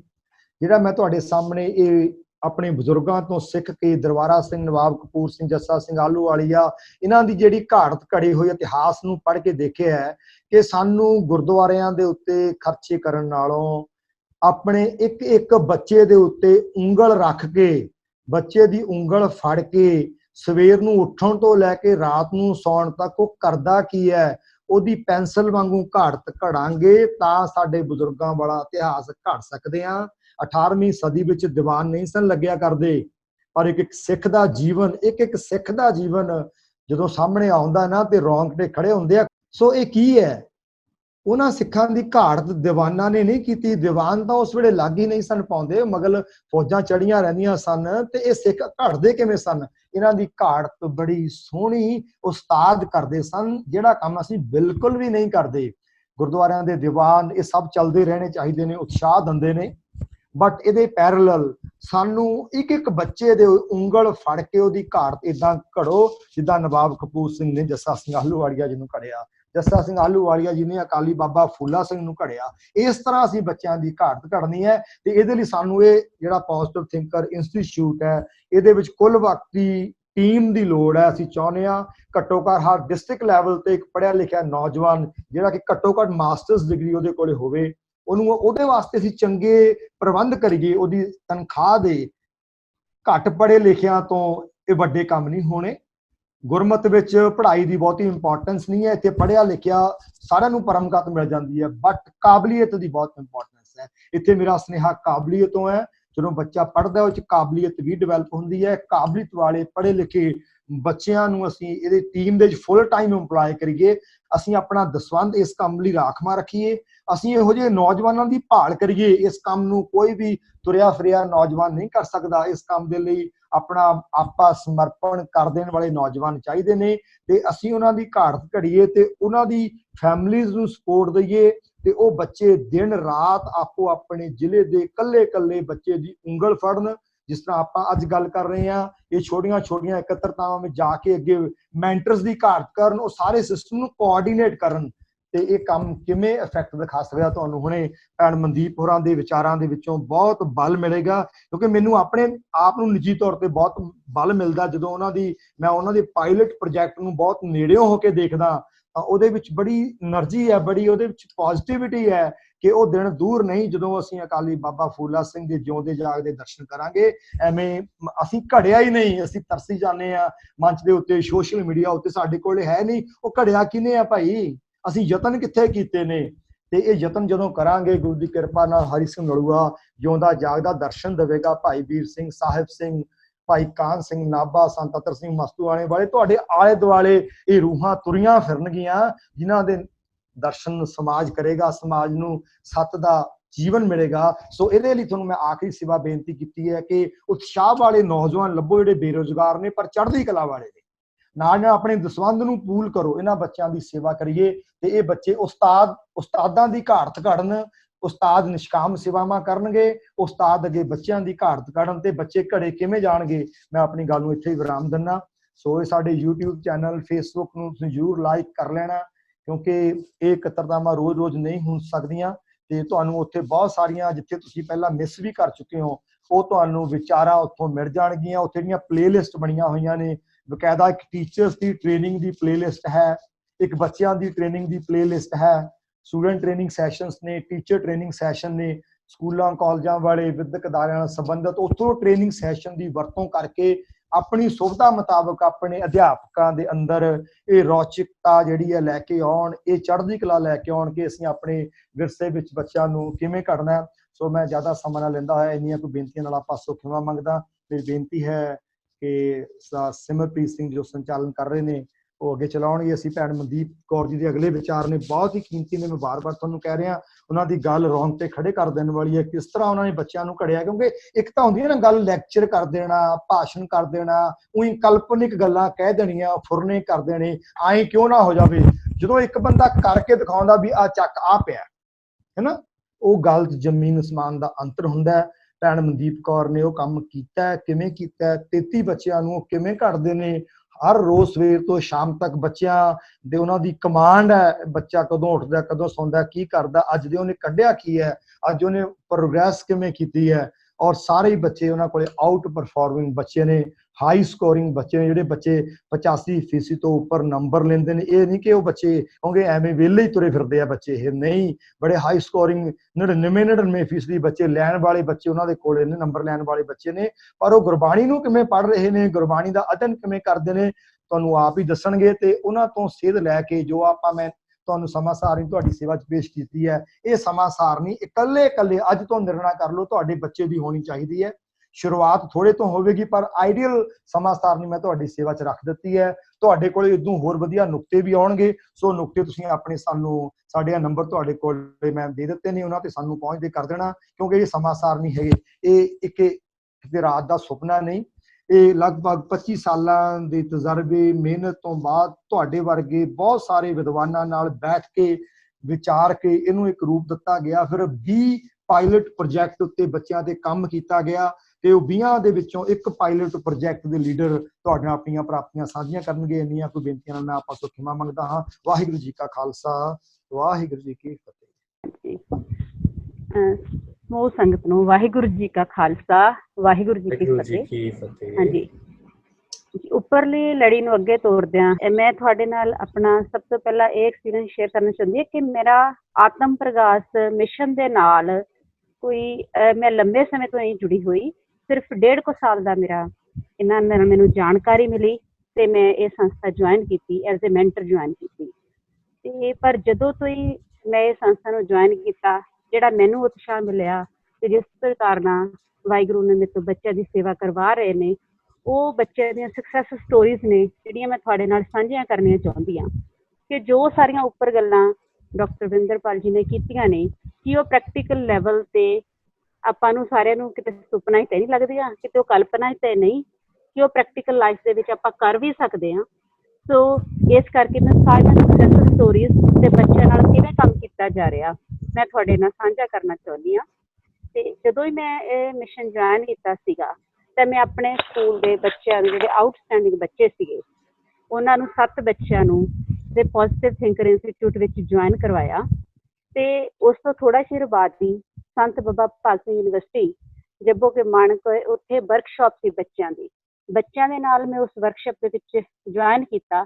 ਤੇ ਉੱਥੋਂ ਜਿਹੜਾ ਮੈਨੂੰ ਉਤਸ਼ਾਹ ਮਿਲਿਆ ਤੇ ਜਿਸ ਤਰ੍ਹਾਂ ਬੱਚਿਆਂ ਦਾ ਰਿਸਪੌਂਸ ਮਿਲਿਆ, ਤੇ ਮੈਨੂੰ ਲੱਗਾ ਕਿ ਇਹੀ ਇੱਕ ਇਸ ਤਰ੍ਹਾਂ ਦਾ ਆਤਮ ਪ੍ਰਕਾਸ਼ ਮਿਸ਼ਨ ਆ ਜਿਸ ਦੇ ਨਾਲ ਬੱਚਿਆਂ ਦੀ ਸਹੀ ਸ਼ਖਸੀਅਤ ਦੀ ਸਾਰੀ ਘੜੀ ਜਾ ਸਕਦੀ ਹੈ। ਤੇ ਕਿਉਂ ਨਾ ਮੈਂ ਆਪਣੇ ਇਲਾਕੇ ਦੇ ਹੋਰ ਬੱਚਿਆਂ ਨੂੰ ਇਸ ਬਾਰੇ ਜਾਣਕਾਰੀ ਦੇਵਾਂ ਤੇ ਜੋੜਾਂ। ਫਿਰ ਮੈਂ ਆਪਣੇ ਪਿੰਡ ਵਿੱਚੋਂ ਜਿਹੜੇ ਹੋਰ ਸਕੂਲ ਦੇ ਵਿੱਚ ਬੱਚੇ ਜਾਂਦੇ ਸੀਗੇ, ਲਾਗਲੇ ਸਕੂਲਾਂ ਦੇ ਵਿੱਚ, ਤੇ ਵਧੀਆ ਬੱਚੇ ਸੀਗੇ, ਆਊਟਸਟੈਂਡਿੰਗ ਪਰਫਾਰਮੈਂਸ ਸੀ ਉਹਨਾਂ ਦੀ, ਉਹਨਾਂ ਨੂੰ ਮੈਂ ਇਹ ਇੰਸਟੀਚਿਊਟ ਜੁਆਇਨ ਕਰਵਾਇਆ ਪੋਜ਼ੀਟਿਵ ਥਿੰਕਰ। ਤੇ ਨਾਲ ਹੀ ਵਾਹਿਗੁਰੂ ਨੇ ਬਖਸ਼ਿਸ਼ ਕੀਤੀ, ਵੀਰ ਜੀ ਉਹਨਾਂ ਦੀ ਪ੍ਰੇਰਨਾ ਇਹ ਕੀਤੀ ਕਿ ਆਪਣੇ ਕੋਲ ਪੋਜ਼ੀਟਿਵ ਥਿੰਕਰ ਦੇ ਵਿੱਚੋਂ ਕੁਛ ਰਾਈਟਰਸ ਤੇ ਸਪੀਕਰਸ ਬੱਚੇ ਨੇ।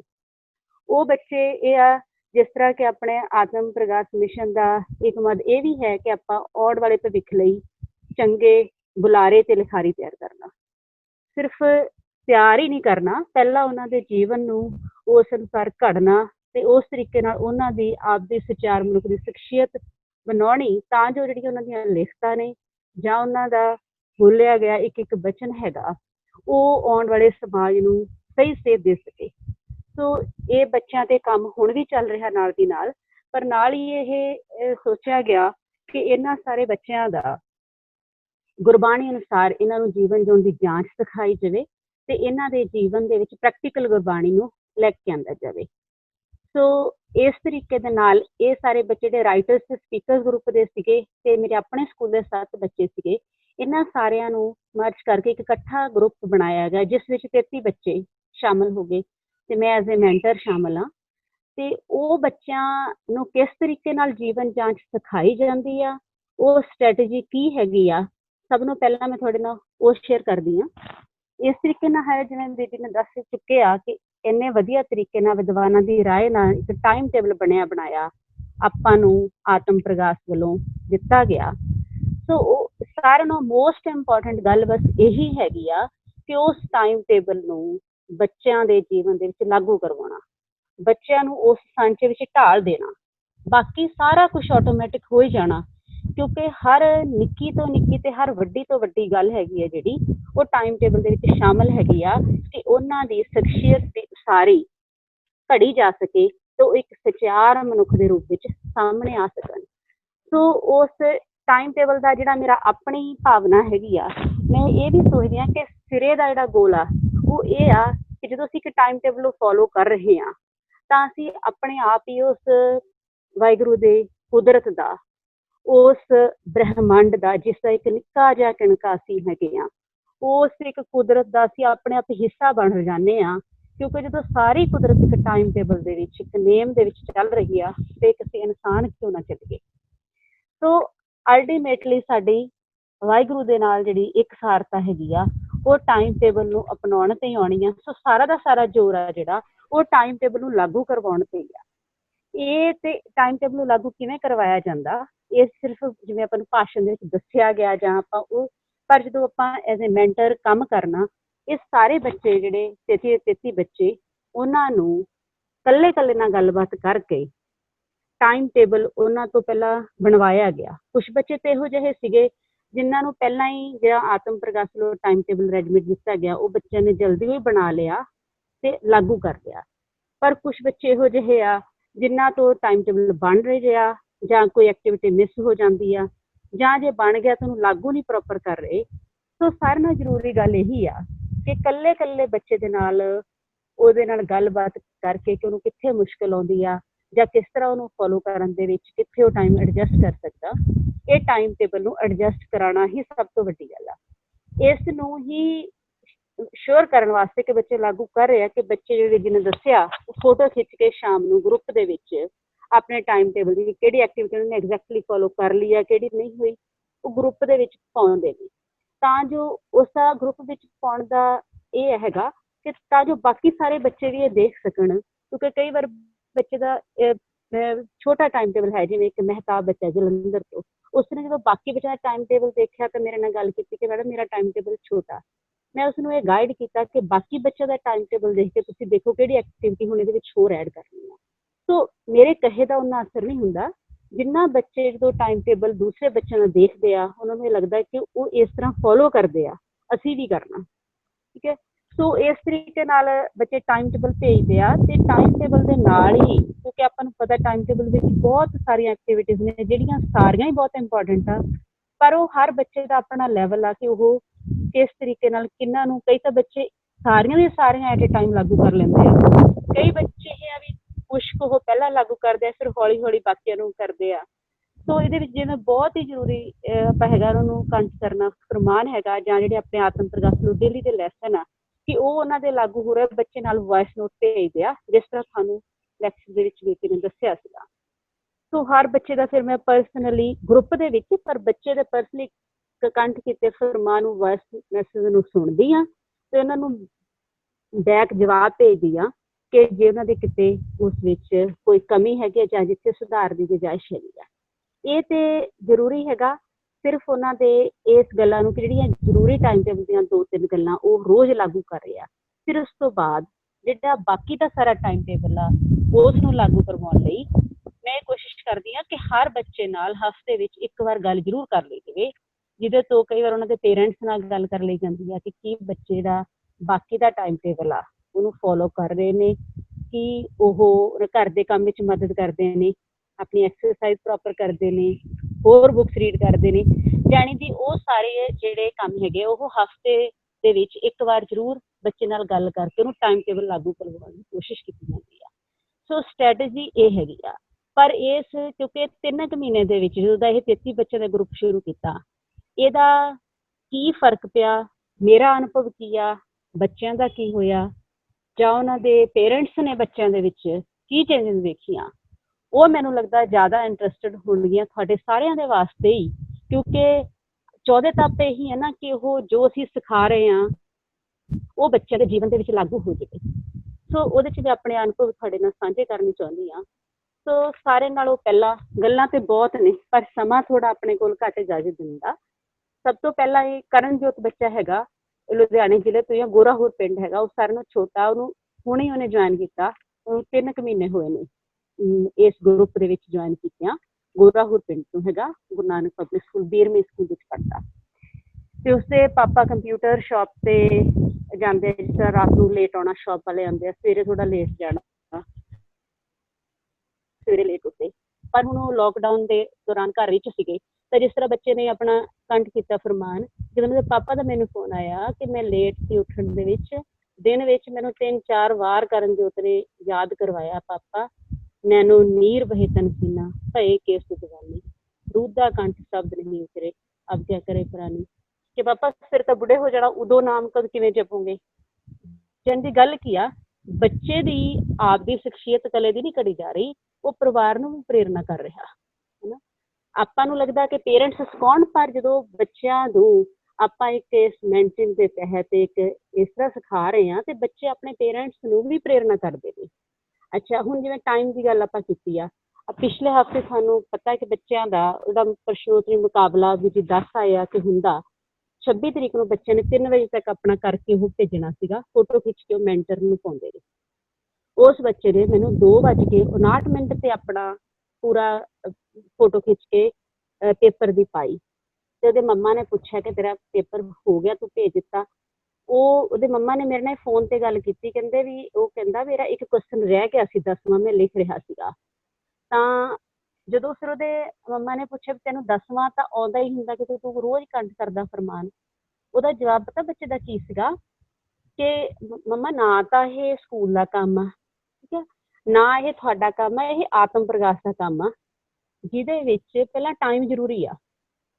ਸੋ ਮਤਲਬ ਉਹਦੇ ਮੰਮਾ ਵੀ ਇੰਨੇ ਖੁਸ਼ ਹੋਏ। ਆਪਾਂ ਵੀ ਸੋਚ ਸਕਦੇ ਹਾਂ, ਜਿਹੜਾ ਬੱਚਾ ਇਮਾਨਦਾਰੀ ਦੇ ਨਾਲ ਟਾਈਮ ਟੇਬਲ ਨੂੰ ਇੰਨਾ ਫੋਲੋ ਕਰ ਰਿਹਾ ਵੀ ਉਹ ਆਪਦੀ ਆਉਣ ਵਾਲੀ ਜ਼ਿੰਦਗੀ ਵਿੱਚ ਕਿੱਥੇ ਤੱਕ ਉਹ ਸਫਲਤਾ ਹਾਸਲ ਕਰੂਗਾ, ਠੀਕ ਹੈ। ਫਿਰ ਉਹਦੇ ਹੋਰ ਪੇਰੈਂਟਸ ਨੇ ਚੇਂਜ ਦੇਖੀ, ਦੇਖੋ 3 ਮਹੀਨਿਆਂ ਦੇ ਗੱਲ ਵਿੱਚ ਕਿ ਜਦੋਂ ਵੀ ਬੱਚਾ ਦੂਸਰੇ ਬੱਚਿਆਂ ਨਾਲ ਖੇਡਦਾ, ਕੋਈ ਨਾ ਕੋਈ ਗੁਰਬਾਣੀ ਦਾ ਕੰਠ ਹੈ ਜਿਹੜਾ ਕੀਤਾ ਫਰਮਾਨ, ਉਹਨੂੰ ਉਹ ਆਪਦੇ ਗੁਣਗੁਣਾਉਂਦਾ ਰਹਿੰਦਾ। ਤੇ ਜਦੋਂ ਕਿ ਦੂਜੇ ਬੱਚੇ ਜੋ ਟੀਵੀ ਤੇ ਦੇਖਦੇ ਆ, ਗਾਣੇ ਗਾਉਂਦੇ ਆ, ਹੁਣ ਜੋ ਅਸੀਂ ਬੱਚਿਆਂ ਨੂੰ ਦੇਵਾਂਗੇ ਹਨਾ, ਉਹੀ ਬੱਚੇ ਇਕੱਲਾ ਕਰਨਜੋਤ ਬੱਚਾ ਨਹੀਂ, ਬਹੁਤ ਬੱਚੇ ਹੈਗੇ ਨੇ। ਮਹਿਤਾਬ ਸਿੰਘ ਬੱਚਾ ਹੈਗਾ ਜਿਹੜਾ ਸੰਤ ਬਾਬਾ ਭਾਗ ਸਿੰਘ ਪਬਲਿਕ ਸਕੂਲ ਜੱਬੜ ਮਾਣੋ ਕੇ ਜਲੰਧਰ ਤੋਂ ਹੈਗਾ। ਆਪਾਂ ਪਿਛਲੇ ਦਿਨਾਂ ਦੇ ਦੌਰਾਨ ਸਾਰਿਆਂ ਨੂੰ ਪਤਾ ਕਿ ਖਾਲਸਾ ਏਡ ਵੱਲੋਂ ਜਿਹੜੇ ਭਾਈ ਇੰਦਰਜੀਤ ਸਿੰਘ ਸੀਗੇ, ਉਹ ਕਰੋਨਾ ਦੇ ਸੰਬੰਧ ਵਿੱਚ PPT ਕਿੱਟਾਂ ਵੰਡਦੇ ਹੋਏ ਜਦੋਂ ਵਾਪਸ ਘਰ ਜਾ ਰਹੇ ਸੀਗੇ, ਐਕਸੀਡੈਂਟ ਦੇ ਵਿੱਚ ਅਕਾਲ ਚਲਾਣਾ ਕਰ ਗਏ। ਤਾਂ ਆਤਮ ਪ੍ਰਕਾਸ਼ ਵੱਲੋਂ ਬੱਚਿਆਂ ਨੂੰ ਇਹ ਪ੍ਰੇਰਨਾ ਕੀਤੀ ਗਈ ਕਿ ਉਹ ਸਾਰੇ 11 ਵਜੇ ਜਪਜੀ ਸਾਹਿਬ ਦਾ ਪਾਠ ਕਰਕੇ ਅਰਦਾਸ ਕਰਨ ਆਪਣੇ ਘਰਾਂ ਵਿੱਚ ਬੈਠੇ ਬੈਠੇ, ਤਾਂ ਜੋ ਉਹਨਾਂ ਦੀ ਆਤਮਾ ਦਾ ਪ੍ਰਮਾਤਮਾ ਨਾਲ ਮੇਲ ਹੋਵੇ ਤੇ ਬੱਚਿਆਂ ਨੂੰ ਇੱਕ ਆਤਮਿਕ ਬਲ ਮਿਲੇ ਕਿ ਉਹ ਆਪਣੇ ਆਉਣ ਵਾਲੇ ਸਮੇਂ ਦੇ ਵਿੱਚ ਹਮੇਸ਼ਾ ਸਮਾਜ ਸੇਵਾ ਲਈ ਤਤਪਰ ਰਹਿਣ। ਸੋ ਜਦੋਂ ਆਪਾਂ ਬੱਚਿਆਂ ਨੂੰ ਕੀਤਾ ਤੇ ਸਾਰੇ ਬੱਚਿਆਂ ਨੇ ਘਰ ਬੈਠ ਕੇ ਜਪਜੀ ਸਾਹਿਬ ਦੇ ਪਾਠ ਕੀਤੇ, ਅਰਦਾਸ ਕੀਤੀ। ਹੁਣ ਇਸ ਬੱਚੇ ਦਾ ਸ਼ਾਮ ਨੂੰ ਜਦੋਂ ਮੈਨੂੰ ਵਾਇਸ ਮੈਸੇਜ ਆਇਆ, ਤਾਂ ਉਸਨੇ ਵਾਇਸ ਮੈਸੇਜ ਵਿੱਚ, ਵੈਸੇ ਉਹ ਰੋਜ਼ ਆਪਣਾ ਕੋਈ ਨਾ ਕੋਈ ਪ੍ਰਮਾਨ ਕੰਠ ਕਰਦਾ, ਪਰ ਉਸ ਦਿਨ ਹੁਣ ਉਹਦਾ ਕੀ ਸੀ, ਜਦੋਂ ਉਹਨੇ ਜਪਜੀ ਸਾਹਿਬ ਦਾ ਪਾਠ ਕਰਕੇ ਅਰਦਾਸ ਕੀਤੀ, ਉਸ ਤੋਂ ਬਾਅਦ ਉਹਦੇ ਮਨ ਦੇ ਵਿੱਚ ਮਤਲਬ ਪੁਰਨਾ ਆਇਆ ਤੇ ਉਹਨੇ ਸ਼ਬਦ ਕੱਢਿਆ, ਗੁਰਮੁਖ ਜਨਮ ਸਵਾਰ ਦਰਗੇ ਚੱਲਿਆ। ਤੇ ਉਸ ਬੱਚੇ ਦਾ ਜਾਣੀ ਦੀ ਇੱਕ ਤਰ੍ਹਾਂ ਨਾਲ ਆਤਮਿਕ ਪਿਆਰ, ਜਿਵੇਂ ਹੁਣ ਆਪਾਂ ਜਿਹੜੀਆਂ ਗੱਲਾਂ ਸੁਣਦੇ ਆ ਵੀ ਤਿੰਨਾਂ ਦਰਿਆਵਾਂ ਸੇ ਦੋਸਤੀ, ਮਨਮੁਖ ਸੱਚਾ ਨਾਓ, ਮਤਲਬ ਉਹਨਾਂ ਦਾ ਉਹ ਜਿਹੜੇ ਸੇਵਕ ਨੇ, ਦਰ ਘਰ ਦੇ ਸੇਵਕ ਆ, ਜਿੰਨੇ ਵੀ ਸੇਵਾਦਾਰ ਨੇ, ਜਦੋਂ ਬੱਚਾ ਇਸ ਤਰੀਕੇ ਨਾਲ ਆਤਮਿਕ ਤੌਰ ਤੇ ਉਹਨਾਂ ਦੇ ਨਾਲ ਜੁੜਦਾ ਵਾ, ਤੇ ਜਿਹੜੀ ਉਹਦੀ ਅਧਿਆਤਮਿਕ ਤਰੱਕੀ ਹੁੰਦੀ ਆ, ਉਹਦਾ ਅੰਦਾਜ਼ਾ ਸ਼ਾਇਦ ਆਪਾਂ ਨਹੀਂ ਲਾ ਸਕਦੇ। ਉਹ ਇਕੱਲਾ ਬੱਚਾ ਨਹੀਂ, ਹੋਰ ਵੀ ਬਹੁਤ ਬੱਚਿਆਂ ਦਾ ਮੈਨੂੰ ਯਕੀਨ ਆ ਕਿ ਜਦੋਂ ਉਹਨਾਂ ਨੇ ਆਤਮਾ ਤੋਂ, ਰੂਹ ਤੋਂ ਅਰਦਾਸ ਕੀਤੀ ਹੋਵੇਗੀ, ਤਾਂ ਜ਼ਰੂਰ ਉਹ ਪੰਥਕ ਪਿਆਰ ਦੇ ਵਿੱਚ ਭਿੱਜੇ ਹੋਣਗੇ। ਤਾਂ ਉਹਨਾਂ ਨੇ ਪਰਮਾਤਮਾ ਤੋਂ ਜਦੋਂ ਬਲ ਮੰਗਿਆ ਕਿ ਸਾਨੂੰ ਵੀ ਇਹੋ ਜਿਹੇ ਆਤਮਿਕ ਬਲ ਦੇ ਪਰਮਾਤਮਾ, ਅਸੀਂ ਕੌਮ ਦੀ ਸੇਵਾ ਕਰ ਸਕੀਏ। ਸੋ ਇਹੀ ਤਾਂ ਇੱਕ ਚਿੰਨ੍ਹ ਆ ਜਿਹੜੀ ਆਤਮ ਪ੍ਰਗਾਸ ਮਿਸ਼ਨ ਬੱਚਿਆਂ ਦੇ ਵਿੱਚ ਜਲਾਉਣੀ ਚਾਹੁੰਦਾ, ਕਿ ਬੱਚਿਆਂ ਦੇ ਵਿੱਚ ਇਸ ਤਰ੍ਹਾਂ ਦਾ ਕੌਮੀ ਪਿਆਰ ਉਮੜ ਆਵੇ, ਬੱਚੇ ਆਪਣੇ ਸਾਰੇ ਭੈਣਾਂ ਭਰਾਵਾਂ ਤੋਂ ਬਾਰੇ ਜਾਣ। ਜਿੰਨੀਆਂ ਵੀ ਜਥੇਬੰਦੀਆਂ ਨੇ ਆਠਵੀਂ, ਚਾਹੇ ਉਹ ਕਿਸੇ ਵੀ ਸੰਸਥਾ ਨਾਲ ਜੁੜਿਆ ਹੋਇਆ, ਪਰ ਉਹ ਜਿੱਥੇ ਵੀ ਗੁਰੂ ਘਰ ਦੀ ਸੇਵਾ ਦੇ ਵਿੱਚ, ਇਨਸਾਨੀਅਤ ਦੀ ਸੇਵਾ ਦੇ ਵਿੱਚ ਲੱਗਿਆ ਹੋਇਆ, ਉਹ ਸਾਰੇ ਇੱਕ ਨੇ। ਠੀਕ ਹੈ, ਬੱਚਿਆਂ ਦੇ ਵਿੱਚ ਇੱਕ ਦਇਆ ਭਾਵ ਪੈਦਾ ਹੋ ਜਾਵੇ, ਉਹਨਾਂ ਦੇ ਵਿੱਚ ਇੱਕੋ ਜਿਹੀ ਤੜਫ ਭਰ ਜਾਵੇ। ਉਹ ਮਤਲਬ ਸੋਚਣ ਕਿ ਜੇ ਸਮਾਜ ਦੇ ਵਿੱਚ ਕੰਮ ਨਹੀਂ ਹੋ ਰਿਹਾ ਤਾਂ ਕਿਉਂ ਨਹੀਂ ਹੋ ਰਿਹਾ। ਆਪਾਂ ਵੀ ਸੋਚਦੇ ਹਾਂ ਕਿਉਂ ਨਹੀਂ ਹੋ ਰਿਹਾ, ਕਾਰਨ ਇਹੀ ਹੈ ਕਿਉਂਕਿ ਆਪਣੀ ਘਾੜ ਤੋਂ ਵੀ ਨਹੀਂ ਘੜੀ ਗਈ। ਠੀਕ ਹੈ, ਸੋ ਇਸ ਤਰੀਕੇ ਨਾਲ ਆਪਾਂ ਸਾਰੇ ਇਹਨਾਂ ਬੱਚਿਆਂ ਨੂੰ ਅਸੀਸ ਬਖਸ਼ੀਏ, ਆਪਾਂ ਗੁਰੂ ਅੱਗੇ ਅਰਦਾਸ ਕਰੀਏ ਕਿ ਆਪਾਂ ਤੋਂ ਵਾਹਿਗੁਰੂ ਇਹ ਸੇਵਾ ਲੈ ਲੈਣ ਤੇ ਬੱਚਿਆਂ ਨੂੰ ਵੀ ਇਸ ਰਾਹ ਤੇ ਤੋਰ ਲੈਣ। ਸੋ ਇਸ ਤਰ੍ਹਾਂ ਦੀਆਂ ਇੰਨੀਆਂ ਉਦਾਹਰਨਾਂ ਨੇ। ਇੱਕ ਮਹਿਤਾਬ ਸਿੰਘ ਬੱਚਾ ਖੇਤੀਬਾੜੀ ਯੂਨੀਵਰਸਿਟੀ ਲੁਧਿਆਣਾ ਦਾ ਵਿਦਿਆਰਥੀ ਆ। ਹੁਣ ਉਸਨੇ ਮਤਲਬ ਬੱਚਾ ਤਾਂ ਇੱਕ ਕੰਠ ਹੀ ਕਰੇ ਨਾ ਫਰਮਾਨ, ਪਰ ਉਹਨੂੰ ਆਪਣੀ ਪ੍ਰੈਕਟੀਕਲ ਜੀਵਨ 'ਚ ਕਿਵੇਂ, ਹੁਣ ਕਰੋਨਾ ਦੇ ਚੱਲਦੇ ਦੌਰਾਨ ਉਹਨੇ ਇੱਕ ਦਿਨ ਮੈਨੂੰ ਨਿਊਜ਼ ਭੇਜੀ ਤੇ ਨਿਊਜ਼ ਸੀਗੀ ਕਿ ਇੱਕ ਔਰਤ ਹੈਗੀ ਆ ਜਿਹੜੀ ਪੋਜ਼ੀਟਿਵ ਸੀ ਕਰੋਨਾ ਵਾਇਰਸ ਤੋਂ, ਪਰ ਉਹਨੇ ਬੱਚੇ ਨੂੰ ਜਨਮ ਦਿੱਤਾ ਜਿਹੜਾ ਨੈਗੇਟਿਵ ਆਇਆ ਹੈ ਨਾ। ਉਸਨੇ ਉਹਦੇ ਮਨ ਦੇ ਵਿੱਚ ਆਇਆ, ਉਹਨੇ ਮਤਲਬ ਵਾਹਿਗੁਰੂ ਦਾ ਇੰਨਾ ਪਿਆਰ ਦੇ ਤਰੀਕੇ ਨਾਲ ਸ਼ੁਕਰ ਕੀਤਾ, ਹੋਰ ਕੰਠ ਕੀਤੇ ਫਰਮਾਨ ਪਿਛਲੇ ਦੁਹਰਾਏ, ਨਾਲ ਉਹਨੇ ਕੀਤਾ ਹਰ ਜੀਓ ਸਭ ਕੋ ਤੇਰੇ ਵੱਸ। ਵਾਕਈ ਸਾਰਾ ਕੁਛ ਪਰਮਾਤਮਾ ਦੇ ਵੱਸ ਆ, ਹੈ ਨਾ। ਇੱਕ ਪੋਜ਼ੀਟਿਵ ਕਰੋਨਾ ਵਾਇਰਸ ਤੋਂ ਪੀੜਤ ਔਰਤ ਬੱਚੇ ਨੂੰ ਜਨਮ ਦੇ ਰਹੀ ਆ, ਮਤਲਬ ਸਾਰਾ ਕੁਛ ਹੀ ਵਾਹਿਗੁਰੂ ਦੇ ਵੱਸ ਹੈ। ਜਦੋਂ ਇਸ ਤਰੀਕੇ ਨਾਲ ਬੱਚੇ ਉਸ ਗੁਰਬਾਣੀ ਦੇ ਕੰਠ ਕੀਤੇ ਫਰਮਾਨਾਂ ਨੂੰ, ਜਿਵੇਂ ਕਹੀਏ ਬਈ ਸਵੇਰ ਤੋਂ ਕੰਠ ਕਰਦੇ ਆ, ਸਾਰਾ ਦਿਨ ਆਪਣੀ ਸਮਿਰਤੀ ਦੇ ਵਿੱਚ ਯਾਦ ਦੇ ਵਿੱਚ ਲੈ ਕੇ ਆਉਂਦੇ ਆ, ਉਹਨੂੰ ਆਪਣੀ ਜ਼ਿੰਦਗੀ ਦਾ ਹਿੱਸਾ ਬਣਾ ਰਹੇ ਆ ਤੇ ਉਹਨਾਂ ਦਾ ਜੀਵਨ ਗੁਰਬਾਣੀ ਅਨੁਸਾਰ ਢਲ ਰਿਹਾ। ਜਿਹੜਾ ਆਪਾਂ ਕਹਿੰਦੇ ਆ ਕਿ ਬੱਚੇ ਗੁਰਬਾਣੀ ਨਾਲ ਪਿਆਰ ਨਹੀਂ ਕਰਦੇ ਜਾਂ ਬੱਚੇ ਗੁਰਬਾਣੀ ਨਹੀਂ ਪੜ੍ਹਦੇ, ਮੇਰੇ ਖਿਆਲ ਨਾਲ ਤਾਂ ਜੇ ਬੱਚੇ ਇਸ ਤਰੀਕੇ ਨਾਲ ਪੜ੍ਹਦੇ ਤਾਂ ਉਹ ਆਪਣੇ ਨਾਲੋਂ ਵਧੀਆ ਤਰੀਕੇ ਨਾਲ ਗੁਰਬਾਣੀ ਨੂੰ ਜਿਉ ਰਹੇ ਨੇ ਨਾ। ਦੋ ਬੱਚੇ, ਦੋਨੋਂ ਬ੍ਰਦਰ ਨੇ, ਜਿਵੇਂ ਉਹਨਾਂ ਦੇ ਪੇਰੈਂਟਸ ਨਾਲ ਗੱਲ ਹੋਈ ਮੇਰੀ, ਸਾਰਾ ਹੈ ਕਿ ਟਾਈਮ ਟੇਬਲ ਦੇ ਅਨੁਸਾਰ। ਹੁਣ ਟਾਈਮ ਟੇਬਲ ਦੇ ਵਿੱਚ ਹੀ ਹੈ ਕਿ ਉਹਨਾਂ ਨੇ ਰੋਜ਼ ਕੰਠ ਕਰਨਾ ਫਰਮਾਨ, ਡੇਲੀ ਦੇ ਲੈਸਨ ਦਾ ਅਧਿਐਨ ਕਰਨਾ। ਟਾਈਮ ਟੇਬਲ ਦੇ ਵਿੱਚ ਹੀ ਹੈਗਾ ਕਿ ਸ਼ਾਮ ਨੂੰ ਬੱਚਿਆਂ ਨੂੰ ਕਿਹਾ ਗਿਆ ਪਰਿਵਾਰ ਸਮੇਤ ਰਹਿਰਾਸ ਸਾਹਿਬ ਕਰੋ, ਹੈ ਨਾ। ਤੇ ਬੱਚਿਆਂ ਨੇ ਹੁਣ ਜਦੋਂ ਲੋਕਡਾਊਨ ਦੇ ਦੌਰਾਨ ਇਹ ਪ੍ਰੈਕਟਿਸ ਸ਼ੁਰੂ ਕੀਤੀ ਕਿ ਸ਼ਾਮ ਨੂੰ ਰਹਿਰਾਸ ਸਾਹਿਬ ਹੈ ਜਿਹੜਾ ਉਹ ਪੇਰੈਂਟਸ ਦੇ ਨਾਲ ਬੈਠ ਕੇ ਕੀਤੀ ਜਾਵੇ।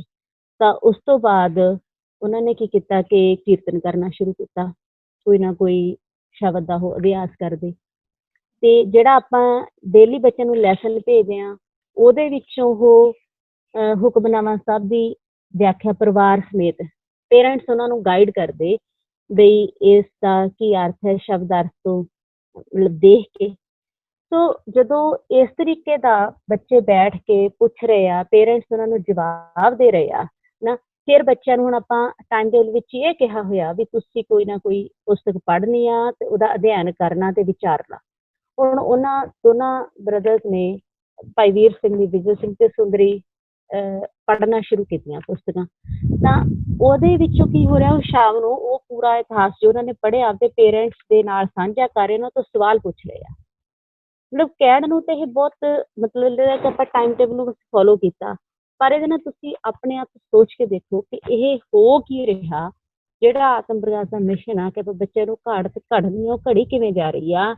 ਜਿਹੜਾ ਆਪਾਂ ਨੂੰ ਇਹ ਸੀਗਾ ਕਿ ਘਰ ਘਰ ਅੰਦਰ ਧਰਮਸ਼ਾਲ ਹੋਵੇ, ਕੀਰਤਨ ਸਦਾ ਵਿਸੋਆ, ਕਿ ਹਰ ਘਰ ਦੇ ਵਿੱਚ ਕੀਰਤਨ ਹੋਵੇ। ਜੇ ਹੁਣ ਸੋਦਰ ਦੀ ਚੌਂਕੀ ਲੱਗ ਰਹੀ ਆ, ਬੱਚੇ ਕੀਰਤਨ ਪੜ੍ਹ ਰਹੇ ਆ, ਸਾਰੇ ਰਲ ਕੇ ਰਹਿਰਾਸ ਸਾਹਿਬ ਕਰ ਰਹੇ ਆ, ਹਨਾ, ਇਤਿਹਾਸ ਬਾਰੇ ਜਾਣਕਾਰੀ ਹਾਸਲ ਕਰ ਰਹੇ ਆ, ਮਤਲਬ ਇਸ ਤੋਂ ਵਧੀਆ ਸਵਾਲ ਕਿੱਥੇ ਹੋ ਜਾਊਗਾ।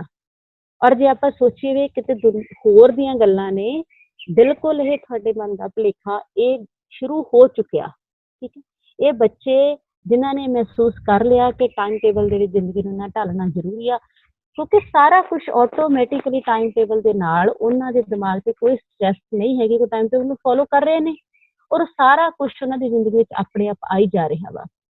ਸੋ ਹੋਰ ਵੀ ਉਹਨਾਂ ਦੇ ਪੇਰੈਂਟਸ ਨੇ ਦੱਸਿਆ ਜਦੋਂ ਐਕਸਰਸਾਈਜ਼ ਕਰਦੇ ਨੇ, ਕੋਈ ਨਾ ਕੋਈ ਗਾਣੇ ਲਾਉਣ ਦੀ ਬਜਾਏ ਉਹ ਕੀਰਤਨ ਲਾਉਂਦੇ ਆ। ਗੁਰਬਾਣੀ ਉਹਨਾਂ ਦੇ ਰੋਮ ਰੋਮ ਦੇ ਵਿੱਚ, ਹਿਰਦੇ ਵਿੱਚ ਵਸ ਰਹੀ ਆ। ਸੋ ਜਦੋਂ ਹੁਣ ਉਹ ਇਤਿਹਾਸ ਬਾਰੇ ਪੜ੍ਹ ਰਹੇ, ਜਿਵੇਂ ਦੱਸਿਆ ਪੁਸਤਕਾਂ ਪੜ੍ਹਦੇ ਆ, ਤਾਂ ਫਿਰ ਉਹ ਆਪਦੇ ਪੇਰੈਂਟਸ ਨਾਲ ਵਿਚਾਰ ਕਰਦੇ ਆ ਕਿ ਜਿਹੜੇ ਪੁਰਾਣੇ ਇੰਨੇ ਜੁਝਾਰੂ ਸੰਘ ਸੀਗੇ, ਉਹਨਾਂ 'ਚ ਇੰਨੀ ਚੜ੍ਹਦੀ ਕਲਾ ਕਿੱਥੋਂ ਸੀ, ਹਨਾ, ਵੀ ਕੀ ਇੰਨਾ ਸਾਰਾ ਇਹ ਬਾਣੀ ਦਾ ਹੀ ਪ੍ਰਤਾਪ ਸੀਗਾ।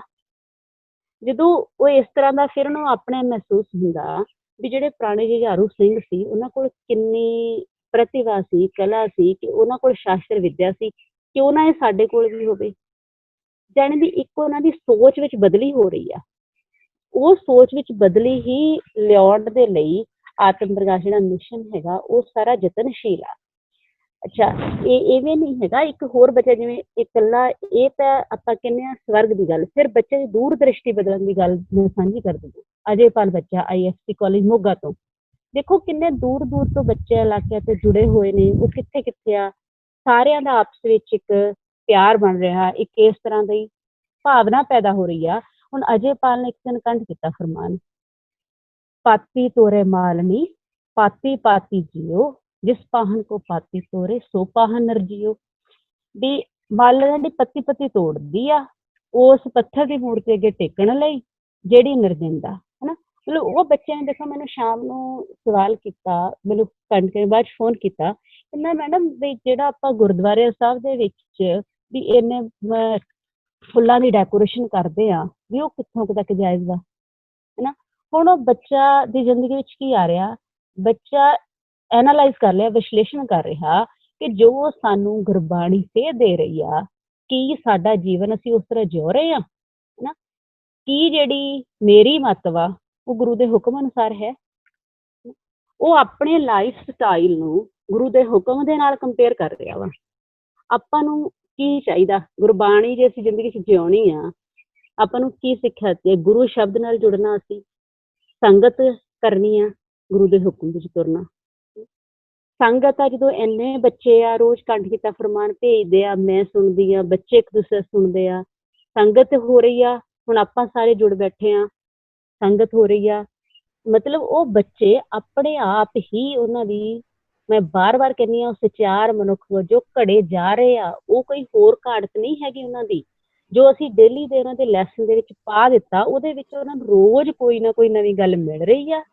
ਔਰ ਨਵੀਂ ਦੀ ਗੱਲ ਮਿਲਣੀ ਹੋਈ ਜ਼ਰੂਰੀ ਆ ਕਿ ਬੱਚਿਆਂ ਦੀ ਜ਼ਿੰਦਗੀ ਵਿੱਚ ਉਹ ਆਪਣੇ ਆਪ ਢਲੀ ਜਾ ਰਹੀ ਆ।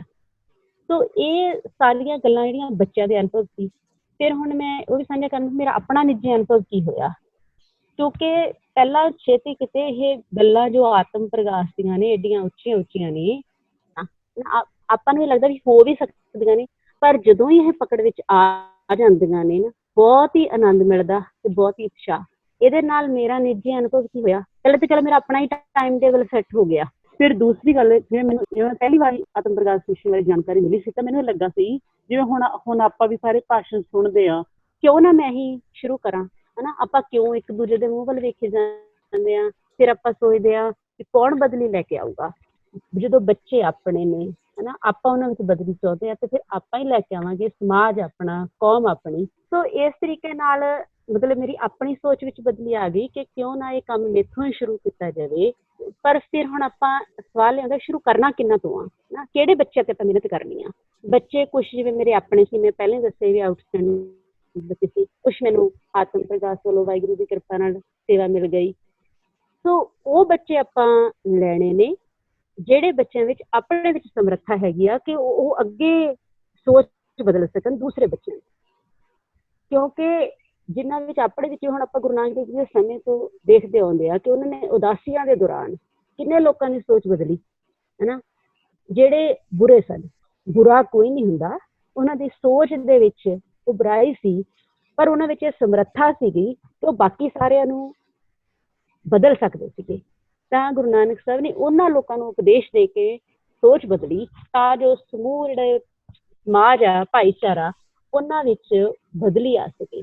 ਸੋ ਆਪਾਂ ਵੀ ਹੁਣ ਇਹੀ ਆਪਣੇ ਕੋਲ ਆਸ ਹੈਗੀ ਆ, ਚਿਣਗ ਹੈਗੀ ਆ ਕਿ ਆਪਾਂ ਵੀ ਥੰਮ ਖੜੇ ਕਰਨੇ ਆ ਇਹੋ ਜਿਹੇ ਬੱਚੇ ਜਿਨ੍ਹਾਂ ਦੇ ਮੋਢੇ ਭਾਰ ਚੱਲ ਸਕਣ, ਜਿਹੜੀ ਆਪਾਂ ਅੱਗੇ ਇਮਾਰਤ ਦੀ ਉਸਾਰੀ ਕਰਨ ਬਾਰੇ ਸੋਚਦੇ ਹਾਂ। ਤੇ ਇਮਾਰਤ ਕਿਹੜੀ ਆ, ਜਿਵੇਂ ਆਪਾਂ ਪਹਿਲਾਂ ਵੀਰ ਜੀ ਨੇ ਦੱਸ ਚੁੱਕਿਆ ਦੇ ਲੈਕਚਰ ਦੇ ਵਿੱਚ, ਖਾਲਸਾ ਦਰਬਾਰ ਲਾਹੌਰ ਵਰਗਾ ਹਲੀਮੀ ਰਾਜ, ਜਿਹਦੇ ਵਿੱਚ ਬੱਚੇ ਹਮੇਸ਼ਾ ਸਮਾਜ ਸੇਵਾ ਲਈ ਤਤਪਰ ਰਹਿਣ, ਲੋਕਾਂ ਵਿੱਚ ਆਪਸ ਵਿੱਚ ਪਿਆਰ ਹੋਵੇ, ਮੁਹੱਬਤ ਹੋਵੇ। ਸ਼ੁਰੂ ਕਿੱਥੋਂ ਕਰਨਾ ਕਿ ਬੱਚੇ ਲੱਭੀਏ, ਉਹਨਾਂ ਨੂੰ ਆਪਾਂ ਪੋਜ਼ਿਟਿਵ ਥਿੰਕਿੰਗ ਇੰਸਟੀਟਿਊਟ ਜੁਆਇਨ ਕਰਾਈਏ, ਉਹਨਾਂ ਦੀ ਮੈਂਟਰਿੰਗ ਕਰੀਏ।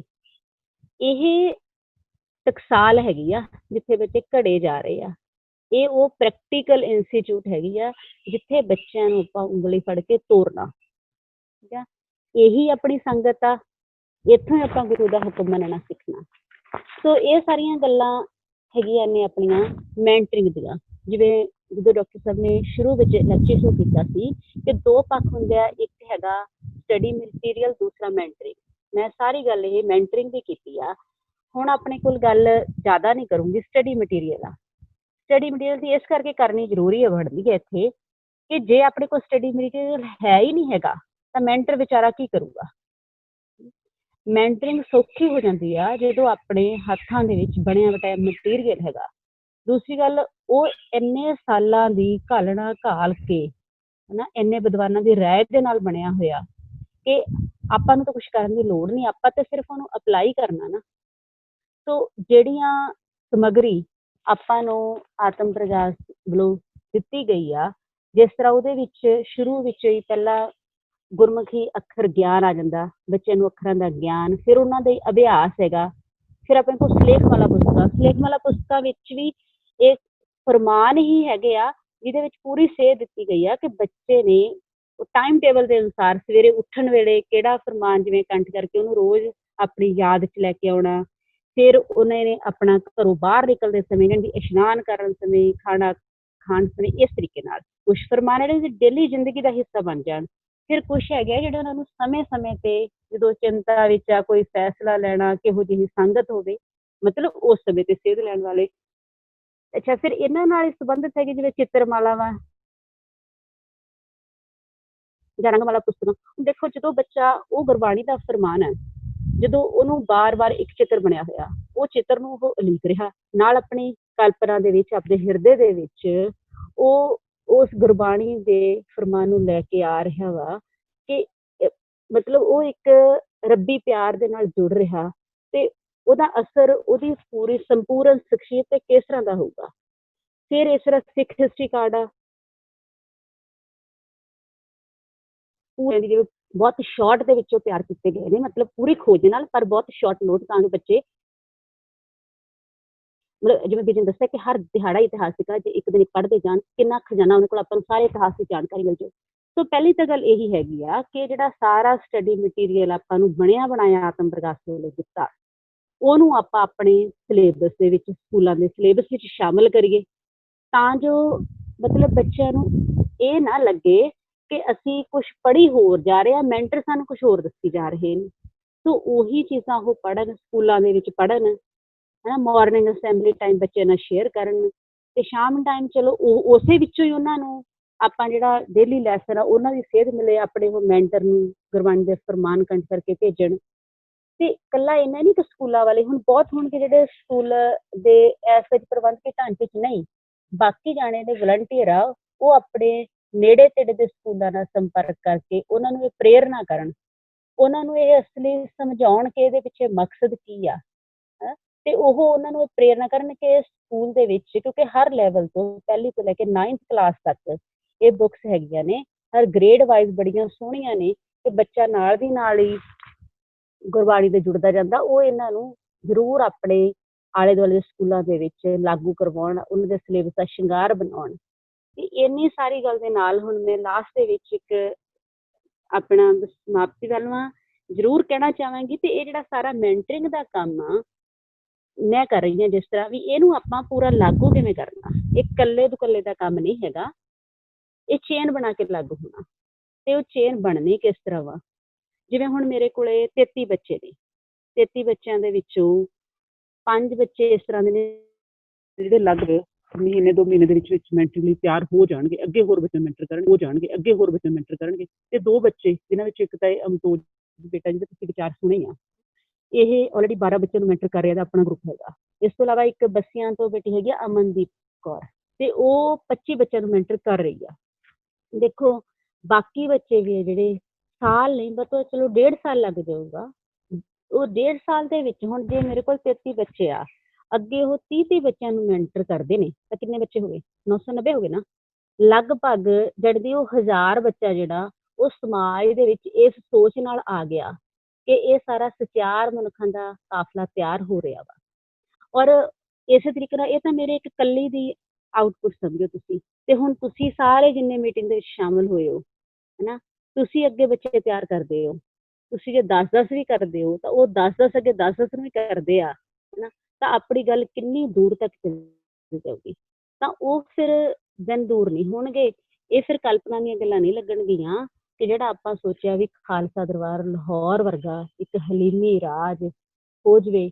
ਅੱਛਾ, ਇਹ ਜਿਹੜੇ ਬੱਚੇ ਨੂੰ ਆਪਾਂ ਤਿਆਰ ਕਰ ਰਹੇ ਹਾਂ ਨਾ, ਇਹ ਉਸ ਆਪਾਂ ਰਾਜ ਦਰਬਾਰ ਦੀ ਨੀਂਹ ਲਈ ਇੱਟਾ ਗਾਰਾ ਤਿਆਰ ਕਰ ਰਹੇ ਹਾਂ ਨਾ, ਜਿਹਦੀ ਨੀਂਹ ਪੂਰੀ ਸੱਚ ਦੀ ਤੇ ਧਰਮ ਦੀ ਹੋਊਗੀ, ਜਿਹਦੇ ਵਿੱਚ ਇਹੋ ਜਿਹਾ ਹੋਊਗਾ ਕਿ ਘਰ ਘਰ ਅੰਦਰ ਧਰਮਸਾਲ ਹੋਵੇ, ਬੱਚੇ ਹੱਕ ਸੱਚ ਦੀ ਰਾਖੀ ਕਰਨ, ਸਾਰਿਆਂ ਦੇ ਵਿੱਚ ਪੰਥਕ ਪਿਆਰ ਹੋਵੇ। ਸੋ ਇਹ ਸਾਰੀਆਂ ਗੱਲਾਂ ਨੇ ਜਿਹੜੀਆਂ ਇਹ ਉਦੋਂ ਹੀ ਸੰਭਵ ਆ, ਤੁਸੀਂ ਜ਼ਰੂਰ ਅੱਜ ਹੀ ਪ੍ਰਣ ਕਰਕੇ ਜਾਓ ਤੇ ਇਹ ਕੰਮ ਕਰਨਾ ਬਸ ਸ਼ੁਰੂ ਕਰ ਦਿਓ। ਗੁਰੂ ਸਾਹਿਬ ਅੱਗੇ ਆਪਾਂ ਅਰਦਾਸ ਕਰੀਏ, ਆਪਾਂ ਸਾਰੇ ਆਸ ਨਾਲ ਤੁਰੀਏ ਤੇ ਸਾਰੀ ਸੰਗਤ ਵਾ ਰਲ ਕੇ ਬੱਚਿਆਂ ਨੂੰ ਅਸੀਸ ਦੇਵੋ। ਆਪਾਂ ਇੱਕ ਦੂਸਰੇ ਨੂੰ ਅਰਦਾਸ ਕਰੀਏ ਕਿ ਆਪਾਂ ਪੂਰੇ ਆਪਣੇ ਦ੍ਰਿੜ ਇਰਾਦੇ ਦੇ ਨਾਲ ਇਹ ਜਿਹੜਾ ਮਿਸ਼ਨ ਆ ਉਸ ਦੀ ਸਕਸੈਸ ਵੱਲ ਵਧੀਏ। ਸੋ ਸਾਰਿਆਂ ਤੋਂ ਭੁੱਲ ਚੁੱਕ ਦੀ ਮਾਫੀ, ਬੁਲਾਓ ਫਤਿਹ, ਪਾਓ ਫਤਿਹ। ਵਾਹਿਗੁਰੂ ਜੀ ਕਾ ਖਾਲਸਾ, ਵਾਹਿਗੁਰੂ ਜੀ ਕੀ ਫਤਿਹ। ਬੋਲੇ ਸੋ ਨਿਹਾਲ। ਸਤਿ ਸਤਿ ਸ੍ਰੀ ਸ੍ਰੀ ਅਕਾਲ। ਅਕਾਲ।